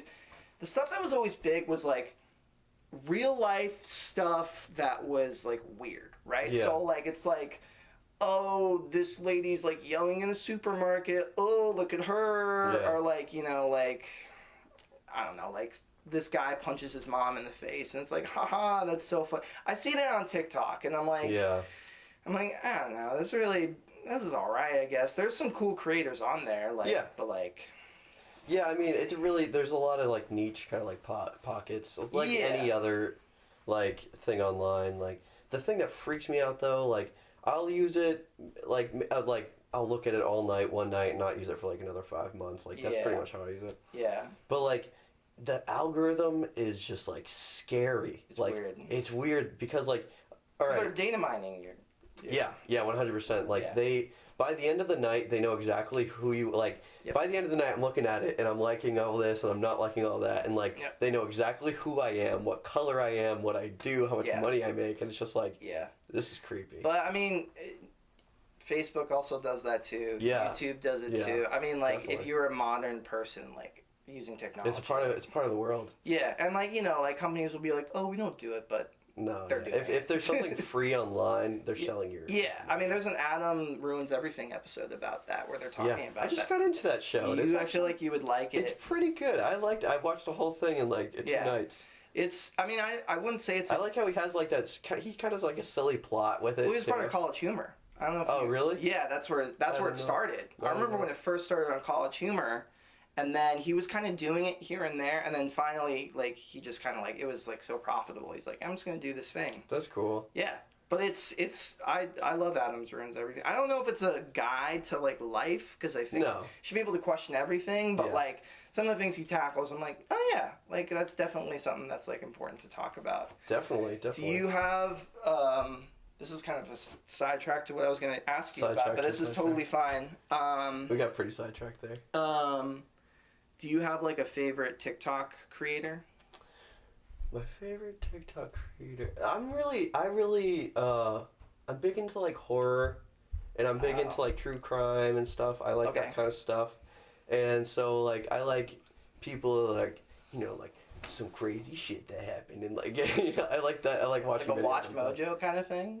Yeah, kind of, but it's just like some dude in his bedroom like talking about it. There's this kid that I like a lot, who does just like he just talks about animals and just like like I like that. There's a lot of people like that. There's always those people too who like. My favorite TikTok genre is people who are musicians but they use TikTok as a way to promote their stuff. Yeah, I can't do it. It's so funny because, like, I don't want to be that asshole, but, like, there's this one person who was, like, trying to use TikTok to, like, promote their stuff, which is fine. Yeah. I'm not going to... But the way that they were doing it, it made it seem like it was fake. Because yeah, probably was. It was like, he's like, oh, our manager doesn't want us to promote on TikTok. And they recorded themselves talking to the manager. I'm like... Why would the manager ever be consenting to, like... Of course it's fake. Yeah, I'm like, that's, like, not real. Yeah, like, and it's like, I don't care, whatever. At the end of the day, like, promote however you want to promote. But I'm like, this is not real. I think it's pretty cringy. Like, I know some people that they took to TikTok to promote their music and stuff. And, like, I would never do that. I've made some TikToks with my music, but... I'm just putting it out there because I like to put things out there. I mean, you've made some memey stuff. Yeah, like, I have, and it's fun for me to do that. Like, a lot of the times I'm making this stuff, it's not for really anybody. I'm not trying to get any traction from it. Some of the biggest things I've gotten traction on, it's just like, I'm just doing it because I just like... Like the coronavirus video that you did? Like the coronavirus video I did, like, a lot of people liked that, and, like, they're like, oh, dude, that's going to freaking blow up. And, like, it got, like... It did 100 fucking views. It did horribly. Like, yeah. But I did that because I was just having fun. Right. And like that, I feel like that's what it should be, not just like trying to exploit a situation and manipulate people into listening to your music. Like, I know some people doing that, and it's just like it's not a good look. And the TikTok set the things that I follow on TikTok is like just informative, kind of like stuff like that. That's cool. Yeah. So I guess that leads me into the YouTube thing I was going to ask you about. Yeah. I mean, have you had a history of doing YouTube stuff? Is that the first time? Like, is that your first channel? Like, it's my first channel, yeah. Okay. Like, I've had a channel. I never, like, uploaded onto it. I feel like that's, like, the story of our, like, generation is, like, failed YouTube creators. Like, everybody's had a YouTube channel at some point. I've had two, so, like... Really? Did you upload? I wish I had. Yeah. There was one I had. I was super into Lego stop motion growing up, and that would have been so cool if I had taken it. But I never did, and it sucks because like, I know. It would have been, I know. even if it was cringy, like it would have been like fun to do at least, you know. Yeah. But No, I never really did anything with them, and I just wish I had. But I think the story of every... It's never too late. No, it's never too late to do Lego stop motion. You can do it, man. You can do it, man. Be the next Spudgy Distu, or I don't know if they still upload, but I don't know. That was who I used to love back in the day. Sick, dude. I watch a lot of like commentary on YouTube. Do you you know who I feel like you would like? Do you like Gus Johnson and Eddie Verbeck? Yeah, they're all right. I used to. I liked them when I was younger, like a bit younger. Okay. Not as much anymore. Gus Johnson's like our age. He's 25, which is like so weird. I didn't think... I makes me feel like... I used to compare myself to these people so much, like... Yeah. What age is... How old was Phil Elverum from the Microphones? Like, when he made it, like... And, like, I just stopped doing that, because, like... You gotta stop. Because, you know, your story is your own, and, like... Yeah. When you're ready for something, it will come to you. Well, I was talking about with Ian Garland. Ian Garland loves the Mountain Goats. The Mountain Goats didn't get big until John was, like, in his early 30s. Yeah. Like, so it's yeah, like, some of my favorite artists right now, like, they didn't get big until, like, their 30s. You just gotta, like, live your life and, like, do your thing and, like, figure out what you gotta do. Totally, you just gotta be... I realized I tried to be, like, a functioning musician in society. Yeah. Like, I have to learn how to be a functioning person in society before I can... You gotta take care of yourself before everything else. Yeah, so that's the struggle right now. What are your plans for the YouTube channel in the future? Just have fun with it. Just like, I just primarily, I upload things because I enjoy playing them, or just like, I just get a lot of, like, honestly, I don't even know if I can handle being a successful musician or something, because, like, the one video that I've was that the gems on VH what? Or no, the Joe Wong one, right? Yeah, the Joe Wong one. That one did pretty well. Like, yeah. I mean, pretty well. Like, in relation to everything else I did. Like, it got, like, thousands of views and, like, hundreds of comments.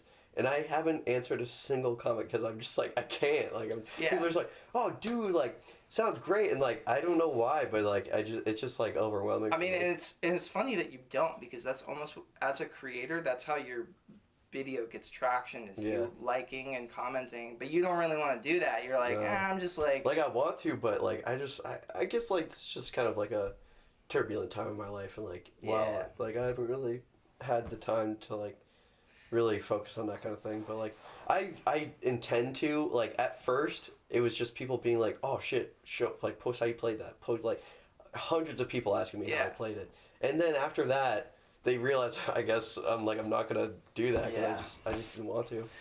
And, like, a bunch of people were just like, this sounds fantastic, like, this made me cry, and, like, it all, like, I read them all, and, like, I'm just like, wow, like, it's beautiful. But, like, what about just thanks? Like, yeah, it's kind of hard to be like genuine and, like, not say something that doesn't sound like yeah. And I was surprised. Maybe I'd probably feel better if I just, like, made a video addressing the people. You could. Like, I don't see why you couldn't. Like, I'd rather something more genuine. Yeah. Yeah. I mean, that's probably and, like, your fans would probably appreciate it more if you are. I sound like such, like, an industry person. Like, do whatever you want to do. Like, if that's, like, what you, if, like, the... It's very DIY. Yeah, just, like, I mean, I have some criticisms about DIY, but if you want to, like, if you want to make a video, that'd probably be cool. But if you don't, I mean, that's what music's all about. I mean, like, if I wanted to get told what to do, I'd be working at a supermarket my whole freaking life. Yeah. Like, that's not why you... I mean, people do music for different reasons, but, you know, like, just do the things that you want to do, and, like... Exactly, yeah. That's it. Like, and sometimes it pays off, and most of the time it probably won't. It probably won't, yeah. Most of the time it doesn't. Yeah. But, if you're doing it for spiritual fulfillment and for your own, like, feeling of wellness, then, like, that's all that matters. Yeah. Like, as far as, like, the YouTube thing goes, like, I've always loved cinema. I've always loved... Well, you were telling... I remember... Was it last year you took those classes to do video editing? Yeah, I did. I took some classes, like learned some Premiere, didn't do anything with it. Okay. Well, like, I did Wolfblanket, like, that was all edited in Premiere. Okay. And, like, I just got Premiere again, so I'm gonna get back into it. But, like, I've written, like, scripts and stuff in the past, and, like, there's stuff I want to do in that medium. Yeah. And I love editing. I really love editing. Yeah. It's a lot of fun. Isn't it always... I've made some funny videos here and there. Isn't it always satisfying when you, like, get the vision that's, like, in your head and then you put it out and it's like, this is, like, a real thing. Yeah, yeah. But the inverse also happens sometimes too, when you like make a thing and it doesn't come out the way you want it to, and you're like, what was this? Yeah. Like, I had that happen because I always come up with stupid jokes, ideas in my head. So I recently got DaVinci Resolve, and it's like it's a free editing software. I don't think it's on the level of Premiere, but like it does what I want it to do. Okay. And like I usually use iMovie, so it's like I still use iMovie sometimes, but like iMovie has very limited stuff you can do. So I wanted to try to like up it a little bit, and I had this stupid idea. I don't know if you know that song. Was it "Cute but Psycho" by Ava Max? Like, oh, she's sweet but she's psycho, little bit. Yeah. So I was at work. This is how I do all my ideas. I was like at work. I was like, how funny would it be if I did "Cute but Psycho," but instead of psycho, I edit it. Instead of psycho, it says Ico, like the game. I don't know if you know the Shadows of Colossus, Ico. Yeah. So I was like, I did it. I have the video. It came out kind of bad, but in my head, I thought this was the funniest fucking idea like I'd ever done. And I was like, oh, I'll have her say cute, oh, she's sweet butt, and then I'll edit it. It's a picture of Ico. I'll say Ico, a little bit Ico, and then it was a little tiny picture of Ico, and then the chorus goes like, na na na na na na, and then instead of her saying na na na na, I watched a compilation of an Ico video game, and I wanted to match the pitches to her, but I was too lazy to do that, so I just did 5 sequences of Ico yelling, and then at the end, like, I had him screaming, because that's how, like, all YouTube videos. I thought this was in my head. When did you make this? This was like 2 weeks ago. Are you gonna upload it? Maybe. You should, because why the fuck? I can send it to you if you want to watch. Send it to me, yeah. But I thought it was the funniest fucking thing on the planet. And like, I was like, I'm gonna show a couple of my friends. They're gonna think this is so funny. Ooh, and I uploaded it, and no one gave a shit. Yeah. But it's funny when you have. That was like coronavirus for me. I'm like, oh, dude. Topical shit, dude. I'm being a little silly. Yeah, it's for the meme. Ooh, dude, I'm gonna get like 100K subs tonight. You're gonna post it on Facebook. You're gonna be like Gabriel Gundacker, like his like music. Oh, this is gonna be great. Yep. And it gets like 100 views. Yeah. And like 1 dislike. Yeah. So. Yeah. That's the way it be. Yeah. But I mean, like, as far as like video stuff goes, like, I really want to work at I want to do like horror stuff someday, really badly. Cool. I've written some scripts for stuff, and like I want to do that someday. Is that like a direction you think you're gonna think about going? Is like with cinema and stuff, like, or do you? Yeah, are you gonna try that? Combine that with music stuff? I think it would be cool to combine it with music. I just wouldn't know how. Yeah. It'd be cool to do something like as noisy and like as discombobulating as like Cannibal Ox, but like in the frame of like folky. That's what I want to do. I want to do like noisy, kind of like disorientating folk. You could always do... That's like spooky. You could always do the auteur thing and try to do everything. Like, what's that one? Do you know that movie Primer? The guy who made Primer is like, he just did everything. He like made all the music. He like filmed everything. Is it a good movie? I liked it, but it's one of those movies you have to watch like 3 or 4 times and actually like read up on like the forums to like understand it. Like it's cool. Yeah, I think you would like it, but you could be one of those people and try to just like make your own shit and try to do your own thing. That's what I want to do. Yeah. And just get like small success from it. Because I didn't know... I don't want to play bars anymore. I don't want to do all that shit. Okay, so let's talk about that. What do you not like about bars? So when you're playing in a bar, especially whenever I played bars in the bar scene, primarily it was by myself. Do you think it's... Sorry, go on. So I was playing by myself, so there's no buffer. There's no buffer between you and just drunk assholes that want to hear the songs that they love so much. Like, it's a lot of fun. All-Star! Yeah, it's like, okay. And it was kind of a toxic... I had solid gigs at bars for like 2, maybe 3 years. And I would get free drinks all night. All fucking night, as much as I want. That's something I've struggled with, like alcohol. Yeah.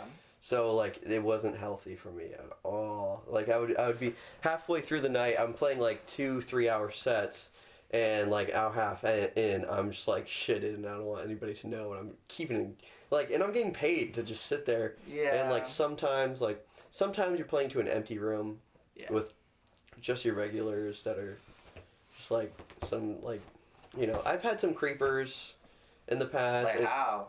Like, dude, people that just like get way too into, or just like women that made me feel uncomfortable, like older women, like touching me and like. Oh, that's weird. Yeah, it's not fun. Like, it's just drunk ladies falling on me, and like, there's this one dude. He was there every fucking night at this bar, and he was a dentist apparently, but he was such a sketchy dude. Like, he was a dentist, but he only did appointments at his house. Like, yeah, I guess this is what the man told me. And he would travel the world. He'd be gone for a month. He would come back. He's like, yeah, I was in Sweden. I was in China. I had this little girlfriend in China. It was great. He'd give me a souvenir to every place he went. He was a strange, creepy dude. His name was Howard. He'll never find this, but Jeez, you get these interesting characters. I always was friends with the bartender. The bartender and me were always cool, but you know, he was just. It became less about the music and more so like, I get a free meal tonight. I get to drink as much as I want, and so it was like, it became less of a special, awesome thing for me, and more so just like a job, a routine. Just an unhealthy routine or job. But the thing about playing in bars is like, it's really equivalent to being like a petting zoo animal. You're a jester. You're a prostitute pretty much. You're a whore up there shaking your ass and like. And you have to play the songs that people probably want to hear. People don't want to hear your original stuff. They're like, I mean, I throw them in there, but a lot of the times you're playing for hours at a time. Yeah. So you gotta play covers. Unless you're like Bruce Springsteen, who has like 4 hours of material. Like you're like, I gotta think of some kind of cover. Yeah, like, and all my stuff, I've always considered it to be kind of on the more somber side. Yeah. So you're not going to a bar just being like, you know, fuck my life. You gotta play like. Hey now, you're a rock star. Yeah. You gotta bring. Was this all Cape bars, or was it any bar that you would go to? Primarily the Cape. Like I've played a couple off Cape, but like. Were those better than the Cape bars, or like? That really depends. Like it's just not really enjoyable playing for drunk people, honestly. Yeah. It really isn't. Like,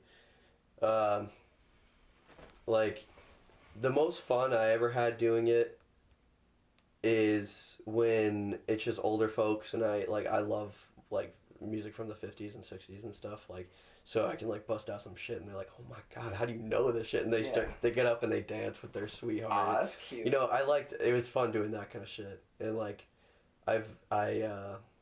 probably my favorite gig as far as like a bar kind of setting goes. It wasn't a bar. It was 4th of July at a whale watch. I played a whale watch, so people are barely paying attention to me. They're watching the fucking whales. They're watching the sunset, the fireworks because it was 4th of July. Yeah, you're just there to set the mood. I was there to set the mood, and people were so. The thing about playing a bar is people are very understanding, very like if you fuck up, they're like, "It's okay, sweetie, we love you." Yeah, you know, like, yeah. It can be fun, but. I wouldn't make a career out of it. Yeah, you want to do stuff that's like kind of bigger. Like I'm sure it's like good to chop, like it's good to get your chops too. But totally. Like you want to get your skin thicker. Yeah, 'cause a lot of people are like, you need to quiet down. Like, I'm not even joking. Like has somebody been like, you need to quiet down. Yeah, I've had people come up to me and be like, can you turn it down, please? That's you're playing acoustic guitar though. Like, yeah, well, I would have my PA, but I've especially. Kind of bridging, like, I've played on the street a lot as well. Yeah. And, like, that thickens your skin as it... I recommend anybody that plays music, play on the street. Play in the street, and you will get some of the best and worst reactions from people. Some people, like... this one lady, she sat with me for probably 30 minutes listening to me. She's like, play again, please. Here, she's sitting with her husband. She was a tourist. She gave me a $100 bill, and we sat, we talked, and it was so special. And I've had other people just be like, shut the fuck up, like, so... Shut up, bitch! So, like, it really strengthens your ability to perform. Mm. Yeah. Yeah. That's cool. I'd recommend it. Just go out there and just don't give a fuck. Just like, fail. Yeah, like, just fail. Spectacular. Just like, fail. Yeah. People love it. Yeah. Just fail it. Like, as long as you're having a good time and you seem like you're in control, even if you're failing, like, people eat it up. Yeah. Yeah. Interesting. Mm-hmm. Okay, so I guess we talked about kind of the YouTube channel stuff. I guess with Troubadour Davis, I wanted to ask. I mean, you have a demo on the bandcamp because you got rid of the old songs because somebody was trying to screw you over. Yeah. I was going to ask why you deleted them, but you kind of answered my question. Yeah. Is the demo? You say you're working on the album. Are those songs on the demo? Is that from the album that you're coming out with, or are they just? No, those are just standalone songs. Those are things I just wanted to record. I had the opportunity to work with somebody, Mike Hansen, who's working on a movie right now. Okay. Very talented individual from Cape Cod. And we had I don't know. He wanted to record me, so I sat and recorded some songs I've been longing to record, but. I really like Glory of the Sun. That one's like a little cool. It was a lot of fun, yeah. Yeah. At first it was kind of just like a kind of serious song, but it turned into that big, like, we're all sitting there. Was it all recorded? Because the way I was listening to it, it sounds like you overdubbed something. Yeah. Okay, that was in the beginning. Yeah. So was it you that was like, oh, I guess, like in the beginning? Something like that. Yeah, okay. And there's Peggy, a good friend of mine. She's a floor above us where the microphone is. She's stomping on the ground. So that's what the bass is. Okay. And she's like slamming the oven shut, and like we just had so much fun. It sounds like, and it's because you made visuals for it for your YouTube channel. Mm-hmm. It just sounds like a bunch of friends just like hanging out. Yeah. So it was. It was great. And then the second song, what's that called? Cassette, old fake plastic. Yeah, recording, cheap old plastic. Why are there no lyrics for that though? Because there's lyric. You're saying something, but like there's no lyrics to them. What do you mean, like written? Yeah, you don't have the option. I don't know if you were trying to hide the lyrics or something. I think that's just laziness. Oh, okay. Yeah. Because I was listening to all the lyrics and looking at them, but you had no lyrics for it, so I didn't know if you were like embarrassed about them. No, not necessarily embarrassed, but it's a vulnerable song. Really? Like, yeah, I wrote it like during like the Me Too like movement. I was like really? I was really like I was also like kind of in a relationship that was like kind of toxic and like. Gotcha. You know, when somebody just has their grip so tight on you and you feel like you can't breathe. And, like, so that song is like a reference to like that time. Yeah, to that time, yeah. And just that, feeling of it. Just like it's a vulnerable song, yeah. Got you. Yeah. That's cool. We don't have to talk about it more. I just was interested. Yeah. And then the final song. What's that final song called? I couldn't even tell you. Fuck. I forget. But there was the one lyric you have where it's called you describe it as ascending. Silent Z's. Of Night. That's what it is. Silent of Night. Yeah. There's like ascending Z's. What the heck is that? Like it was just like. I like to write things. I try to. It's been hard for me to do this like lately. Oops, sorry. It's okay. My like songs that I like to do is just like make a really like kind of cinematic, like lyricism. Okay. You can picture everything. It's like, the Silent of Night. It was just about like how, like, it's just. I don't know, that I was talking about how we were blessed with every new day and like, you know, everything so quiet and peaceful and beautiful at night, and like the ascending Z's swept over the whole town like northern lights. Like I was just trying to be poetic, honestly. Got you. Yeah. And I saw that it was I've seen this mentioned a couple other places, but what's the Coward House? Coward House was like, so Peg, Ethan, and Alex, some of my best friends in the world, they got a house together, and like they called it the Coward House. I don't know why. Was that in Dennis? Is it? That was in Brewster. And now they're at the courthouse. It's their new place. Okay. Yeah. Okay, because I saw that Court Date had recorded at the Coward House too. I didn't know what it was or. It was just their winter rental. Okay. Yeah. That's cool. But none of those songs. So none of those songs are like going to be on an album. Or you just wanted to put something out. No. Yeah. I think I'm gonna send those to like some labels, see what comes of it. We'll see. But like this album, I just want to put it out there for me. Like I think. Were those? I forget because you performed at Free Play last year. Were some of those songs the stuff that you were workshopping at that Free Play? Yeah, I've been working on these songs for a long time. Okay. Yeah. Got you. Yeah, I really liked them. I mean, I like the folky direction, and I'm interested to see what you do. Yeah. More in the future. It'll be out soon enough. I just need a couple more songs to record, and then they'll be out. So definitely send them my way. I'd love to hear will. them and like what you're doing. Yeah. We've been talking forever. Yeah, it's been like fucking 2 hours. Yeah. Yeah. I have really only like 2 more questions to ask you because I'm not going to keep you. This is generally how I interview. I just like asking a bunch of questions. I got another interview after this. So. Oh, you're such a big rock star. So all the girls are lining up waiting for you. Okay, so I asked Greta this last year, and we had talked about kind of the Cape Cod scene. Mm-hmm. And you talked about trying to get out of Cape Cod. You wanted to move to Alabama at some point. Baby. What are your overall feelings about Cape Cod? How do you feel about it? Like, what's your perspective on the whole thing? In what regards to the scene, or just at large? The scene, and just like how you feel about Cape Cod in general. Like, what are Cape Cod is a beautiful, magical, very, like, it's a place like no other. Honestly, I love it. I always feel like home. Gotcha. I'm sick of it though. I've driven down every road 120 times. Yeah. And I'm just kind of sick of like the stark classes, the difference in classes. Like, yeah. Like I feel like I can't relate to a lot of people that I went to school with or that I see on a daily basis, and like that's just kind of some of my prejudice. I think like I think I kind of have a prejudice for like more wealthier people that grew up that way, and I'm trying to be better about that. Right. But like, cause like I don't know, like all my friends, I grew up next to like a foster home that a lot of like kind of inner city kids like came from. So like all my friends were like from the inner city, and I didn't really hang out with the kids that were like actually from Cape Cod. Right. I had a couple that I did, but mostly it was just like those kids. But anyways,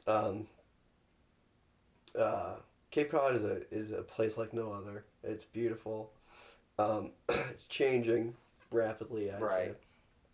But the scene is really special. Like the music scene, there's a lot of love in it. Like it's tiny. It's tiny, yeah. So like that's why it was essentially Greta's basement for a long time. Yeah, Free Play. Yeah, like I was there when it first started. It was so I like have a whole story about it, to be honest. Like seeing the change in it was like very weird. What would you say like the change? So when I talked to Greta last year about it, so apparently it started in 2016, but I remember being here in 2015 and going to shows. So it wasn't definitively Free Play yet. Yeah. In the beginning, it was all Greta's friends. They were all older, all guys. There were some girls here and there, but it was mainly guys. I don't want to talk bad about Greta, but some of them were kind of weird. Yeah. There's always been like some questionable people. Yeah, there was always some like weirdos. So I remember so I'm not here all the time. I remember next summer I came back. How'd you even find it? Matt Hamilton. Really? Yeah, because Matt Hamilton played live, and he was playing. He doesn't really do it anymore, but he was playing live one day. And I was just walking down the street, and I was just like hassling him, giving him a hard time, like, hey, why don't you play Wonderwall? And he's like, yeah, I'll play it. I was like, oh. It was like, okay. So then we started talking, and he's like, and it's, what's weird is that Facebook tracks everything you do, so they suggested things to me, so they knew that I would like it, but I saw the event, the Free Play event, and I was like, whatever, I don't really care about that. I said, like, no, I was like, oh, that's kind of cool. Maybe I'll check it out, whatever. And then Matt was like, yeah, I'm actually going to this thing tonight. You should, like, come through. And I was like, yeah, all right. I had nothing to do. I didn't know friends. So I was like, yeah, I'll come through. And it's literally funny because those two things were the same event. Yeah. So I was going to go anyway. And, so in the beginning, I went, and it was all Greta's friends. It was older people, and they were kind of weird. And then the way I kind of describe it is next summer I came, there were actually girls. There were like girls that were like my age, like there, and I was like, oh, cool. This is cool, yeah. Like, yeah, like this is, and then I got added to Sacrificial Rage, which is like this Facebook group. Yeah.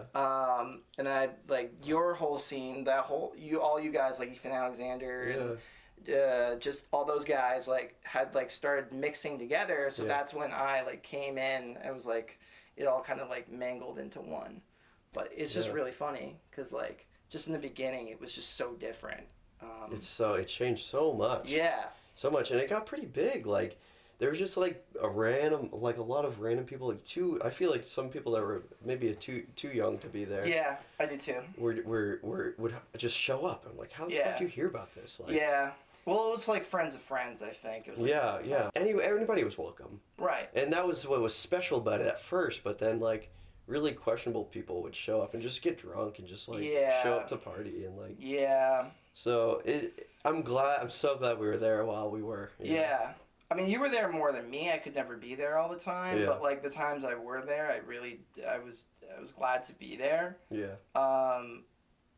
And just like I don't really know where it's going now. I know a lot of people are. I don't even know if Greta wants to do that kind of thing anymore. I don't blame them if they don't want to do same, it like, anymore. Like opening your house to just countless strangers all the time. And they've talked about it in like the interview I did. Like they had talked about it. Like they were kind of saying it's like kind of hard to like. I mean, they loved doing it because they loved seeing like they actually cried.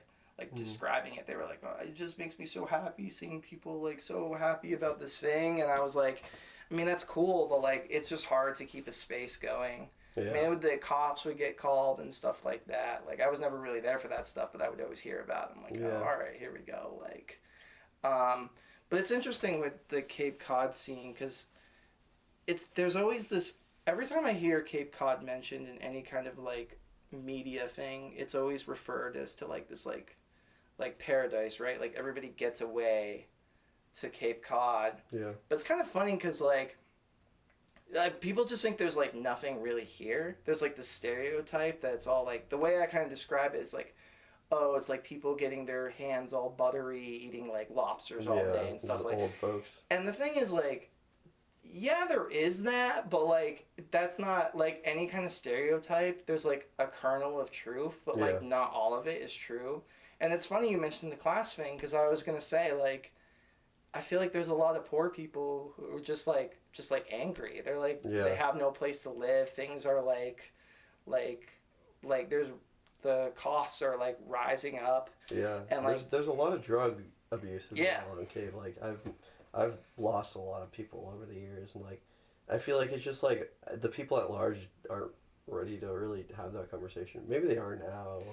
Well, it doesn't. I'm not here all the time, but it always doesn't really seem like the local governments don't really seem to want to do anything to like help out. And it's like totally even especially with music, like I've noticed that like there's no culture really, and there's like people who like want to make stuff happen, but like they have to do it on their own dime and dollar because like nobody else really wants to do it. Yeah, and like. It's just like, as I've done more of these interviews and I talk to more Cape people, I realize that there is like a culture and there is like this stuff kind of going on, but there's still like this like stereotype of it being bougie or like some kind of like, when that's, in reality, that's not really the truth. Like there's a lot of stuff going on, so. Yeah, totally. Yeah, and it's just like, another person described it as being almost like, because a lot of people try to leave. I think you're an example, like, because there's almost that ceiling, right, that you can reach. It's either you become like a fisherman or you like sell houses or something like that. And exactly. It's like, well, what you work at a restaurant, you work in realty, or you learn a trade. Yeah. That's about it. Yeah. Yeah. And even then, like, that's not even guaranteed like a income at all. No. And that's not even like I don't know if that's a Cape Cod thing. That's like a United States of America thing. Yeah. I think in general, so. Yeah. All right, so we've been talking forever. Last things before we end, is there anything that you want to mention? I always like to ask this when I interview people, like, what are some, like, art stuff you've been digging recently? It doesn't have to be music. It can be. Like movies, any kind of like YouTube videos, anything that you want to plug right now is like sure, yeah. the time. What do you think about it? What have I been listening to lately? Don't screw this up, dude. Yeah. No, well, I just like I've been getting more and more into horror, like I've been saying over and over again, but like I've been watching like I don't know, Hereditary is a great movie. I haven't seen it yet. Everybody's talking about it though. See it. Just go into it blind though. Don't Okay. Just watch Hereditary. What have I been listening? Oh, there's this dude. What the fuck's his name? I don't know. Are Gems on VHS like that whole? I checked out Gems of VHS because of you. Really? Yeah. I love what that dude is doing. I love like that whole all the people that kind of like frequent it. There's this guy. I can't recall his name, but like Gems on VHS, horror movies. You should check out. Have you checked more of that Together Records stuff at Rockland? That like. Yeah, I mean, I was working with Ian. Me and him were talking like almost daily at one point, and then I just, fell off the face of the earth like I fucking do. Yeah. But he put my stuff on Spotify, like my demo. Yeah. So that's on Spotify thanks to him. Yeah. So I gotta reach out to Ian. I feel like. Tell him I say hi next time. I will. I'm in a group chat with him, so I'll say hi. Sweet. But yeah, I feel like they kind of do that folksy thing too. So I feel like you guys would get along really well. We do definitely. I love Ian's music. But just have you met Justin? Everybody at Rockland's really cool. The Boxer's Jaw is cool. Yeah.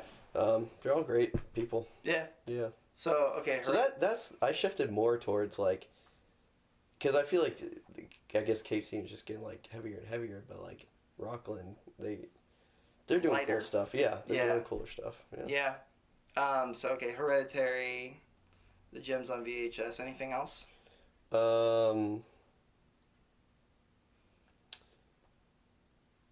Nope. Okay. Any last minute plugs you want to do for yourself? You have an album coming out. Album's coming out, and you'll see it when it comes out for all the millions of people that are listening. Okay. I'm sure. Well, not millions of people listening to this. There's probably only be like 2 people, especially this far. Like. Yeah, I know. I like talking. That's why. Yeah. No, me too. But yeah, James' album coming out hopefully soon. Yeah. Check out their bandcamp, demo. Check out their YouTube channel. Mm-hmm. I'm sure I'll put all those links in the link in bio. Yeah. I guess that's pretty much it. That's it. All right. Been fun. Well, bye.